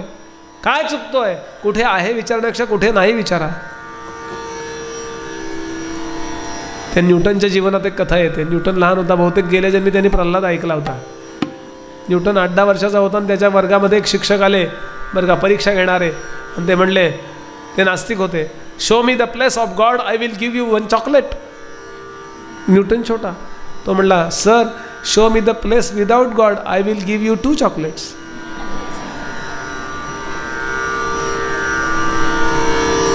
मला अगदी 100% खात्री आहे तो गेल्या जन्मी प्रल्हादाचा भक्तच होता. प्रल्हादानं प्रश्न विचारले, उत्तर दिलंय, सर्वत्र आहे, सदा आहे आणि समय. या खांबात आहे का? या खांबात आहे का म्हटल्यावर सांगितलं सर्वत्र आहे. या खांबात कशाला विचारता? आणि वर्णन असं आहे की सगळ्या खांबातून आवाज यायला लागला, गुरगुर गुर गुर गुर. सगळ्या खांबातनं का आला? हा एवढा दुष्ट आहे, या खांबात आहे का विचारेन, या खांबाला लाथ मारील. म्हणून सगळ्या खांबातनं सिंहाची गुरगुर ऐकायला यायला लागली. परमपद विजित्यई नैव सद्वंशभूती, श्लोक सांगत बसत नाही. हा धावत धावत जातो आणि एका खांबावरती इतक्या जोरात लत्ता प्रहार करतो, इथं वर्णन मुष्टी प्रहार करतो. इतक्या जोरात त्या दगडी खांबावर मुष्टी प्रहार केल्याबरोबर श्री नरसिंह भगवान की खांब दुभंगला आणि एकदम सिंहानं उडी मारली. म्हणजे मुख सिंहाचं आणि बाकी हात माणसाचे आणि पंजे सिंहाचे, पायाचे हाताचे पंजे सिंहाचे आणि बाकी शरीर माणसाचं. नरही आहे सिंहही आहे. आणि असे हो करून उडी मारली आणि त्याला 2-4 आधीच्या वाजवल्या. रेमडेसिवीरचं हे दिल्यासारखा झाला तो एकदम. त्याचे तलवार काढून टाकली, तलवार काढून टाकली, मुकुट काढून टाकला आणि त्याला उचलला, बाहेर गेले आणि उंबऱ्यात बसले. त्याला मांडीवर घेतला आणि आकाशवाणी झाली, तू म्हटला होतास मला दिवसा मरण नको, रात्री मरण नको, म्हणून दोन्ही नाही आहे, अशा वेळेला ते तुला मारताय. तू म्हटला होता आकाशात मरण नको, जमिनीवर मरण नको, म्हणून भगवंतानी तुला मांडीवर घेतलाय. तू म्हटला होतास अस्त्राकडून मरण नको, शस्त्राकडून मरण नको, म्हणून भगवान त्यांच्या नखाने तुला मारतायत. पण तू मेलाच पाहिजेस, कारण तू जगाला तापदायक आहेस. आणि श्री नरसिंह भगवान की असा त्याला फाडून टाकला. आणि प्रभू असे संतापले होते. गुरुचरित्रात वर्णन, सगळीकडे वर्णन होतं. असे पूर्ण त्या राजसभेमध्ये असे असे फिरायला लागले. प्रभू असे काही घराघरा फिरायला लागले. आता बाहेर ब्रह्मदेव, इंद्र, वरुण, चंद्र, कुबेर, लक्ष्मीदेवी या सगळ्यांची विमानं तरंगत होती. ते सगळे आपण जसे जन्मोत्सवाला जातो ना फुलं उधळायला, तसे कल्पवृक्षाची फुलं घेऊन आले होते ते फुलं टाकायला. पण शांत व्हायला पाहिजेत नाही.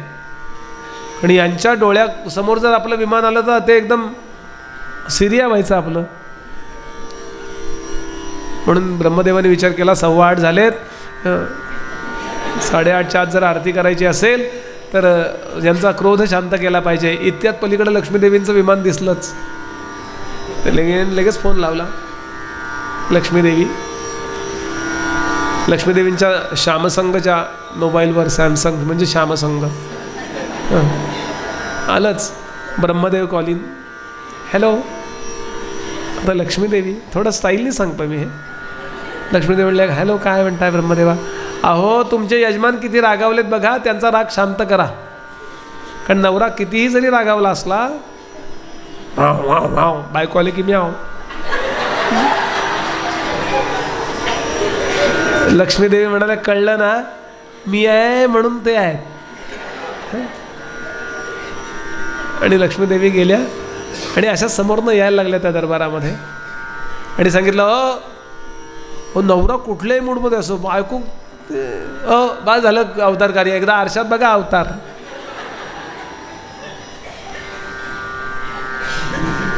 तिला वाटलं हो असं आहे, लगेच असं वगैरे. पण भगवंतानी पुन्हा एकदा डरकाळी फोडली. हो बापरे. लक्ष्मीदेवी पळत आल्या. अहो म्हणले हे आमचे हे नाही, हे कोण आहे, वेगळेच आहे. सगळ्या पुरुषांनी लक्षात ठेवा, वर्षातनं एक दिवस तरी नरसिंह अवतार दाखवत चला, वर्ष चांगलं जातं. विनोद नाही आहे बरं हा. नात्याने जिंकायला गेला तर जिंकला राहत नाही तो, हे सांगणं आहे बरं. नात्याने त्याला तुम्ही इमोशनल ब्लॅकमेल करू शकत नाही. तो नात्यातला आहे, पण तो ना त्यातला.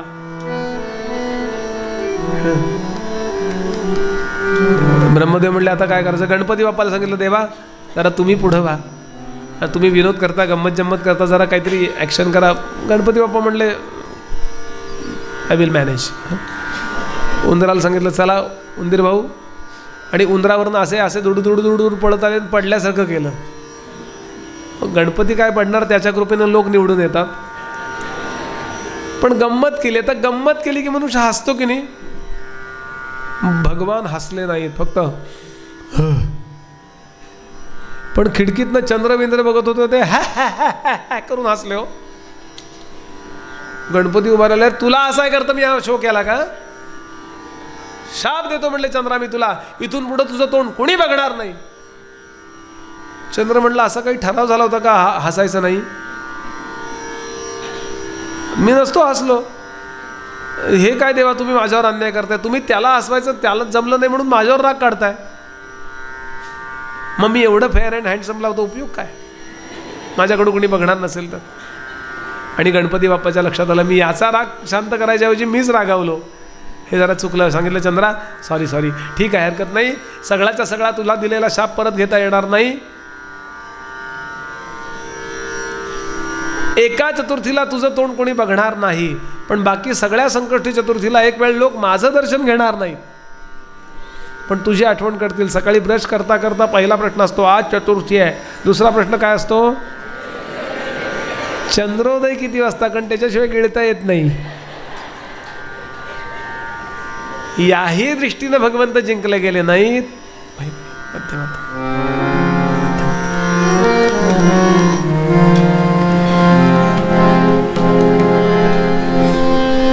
मग कसे जिंकले गेले? भगवंताला जिंकायला श्रोते हो, ही सगळी गमजा असते, हे सगळं असतं, पण भगवंताला जिंकायला एकच शक्ती काम करते, ते म्हणजे त्याच्यावर केलेलं प्रेम. आणि हा अवतार ज्याच्या करता होता त्या प्रल्हादाला ब्रह्मदेवानी खूण केली, बाळा तू पुढं हो. प्रल्हादाला कुणाला घाबरायचं होतं? प्रल्हाद पुढे जातात, असे हात केले, डावा हात डाव्या पावलावर, उजवा हात उजव्या पावलावर, आणि फक्त अंगठ्यावरती मस्तक ठेकल्याबरोबर ताप उतरतो असा भगवंताचा क्रोध उतरला. हो, आणि एकदम आईच्या स्वरूपात पटकन बाळाला जवळ घेतलं. त्या आयाळात हाही दिसेनासा झाला. ब्रह्मदेवाला वाटलं यालाही घेतला वाटतं. भगवान धावत धावत सिंहासनावर जाऊन बसले. हा नरसिंह सिंहासनावर बसला, मांडीवर घेतलं आणि प्रभू त्याला चाटू लागले असं वर्णन आहे. सिंह होते ना. आणि प्रल्हाद तिथे बसून राहतो. लक्ष्मीदेवी म्हणाले मी पलीकडे उभी राहू, फोटो काढतायत. भगवान म्हणले राहा, हरकत नाही. अनेकांचं कुलदैवत आहे बरं लक्ष्मी नरसिंह, म्हणून मी हे चित्र आपल्यासमोर आणलं. भगवान म्हणाले जा, तुझ्या वडिलांचं प्रेत असं पाडून ठेवू नकोस, त्यानं अवृतोदही कर, अग्नी दे आणि परत ये, मला तुझ्याशी खूप बोलायचं आहे रे बाळा, खूप गप्पा मारायच्या. प्रल्हाद म्हणाला, देवा किती वाजेपर्यंत आलं तर चालेल? तसं म्हणले 3:30 पासून यायला हरकत नाही, पण 4:45 जास्तीत जास्त, तरच तुला इथे बसायला मिळेल. आणि बरोबर 4ला आपला संवाद सुरू होईल. तू आधी माझी विष्णू सहस्रनामानं स्तुती करशील आणि मग आपण बोलायला आरंभ करू. तो संवाद ऐकायला उद्याच्याला या.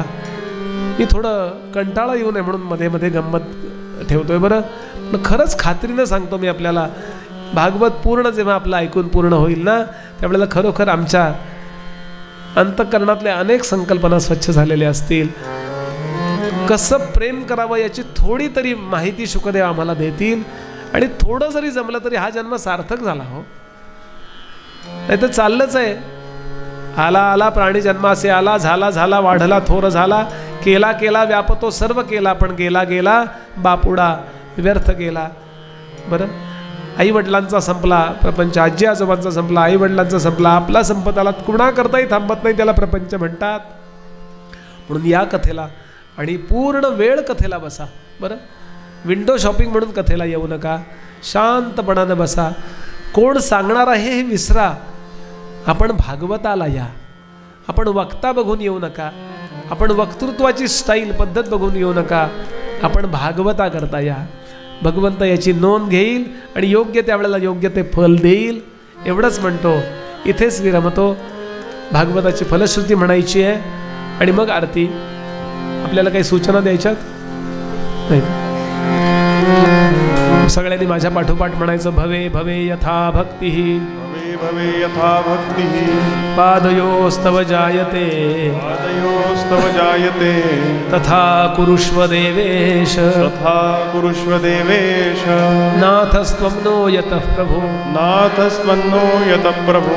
नाम संकीर्तनं यस्य, नाम संकीर्तनं यस्य, सर्वपाप प्रणाशनं, सर्वपाप प्रणाशनं, प्रणामो दुःख शमनः, प्रणामो दुःख शमनः. तन्नमामि हरिं परम्, तन्नमामि हरिं परम्. अनायासेन मरणं, अनायासेन मरणं, विना दैन्येन जीवनं, विना दैन्येन जीवनं. देहि मे कृपया कृष्ण, देहि मे कृपया कृष्ण.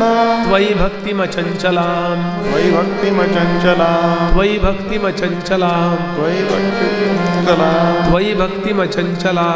त्वयि भक्तिमचञ्चलां. आज जशी नरसिंह जन्माने आजची कथा समारोपित होती, तशी उद्या कृष्ण जन्माने उद्याची कथा समारोपित होणार आहे. कल कन्हैया आने वाले हैं, परसों तो वो काला करने वाले हैं. तेव्हा जास्तीत जास्त लोकांपर्यंत हा निरोप पोहोचवा आणि जास्तीत जास्त लोकांनी येऊन ही कथा एन्जॉय करा, अशी आपल्याला विनंती.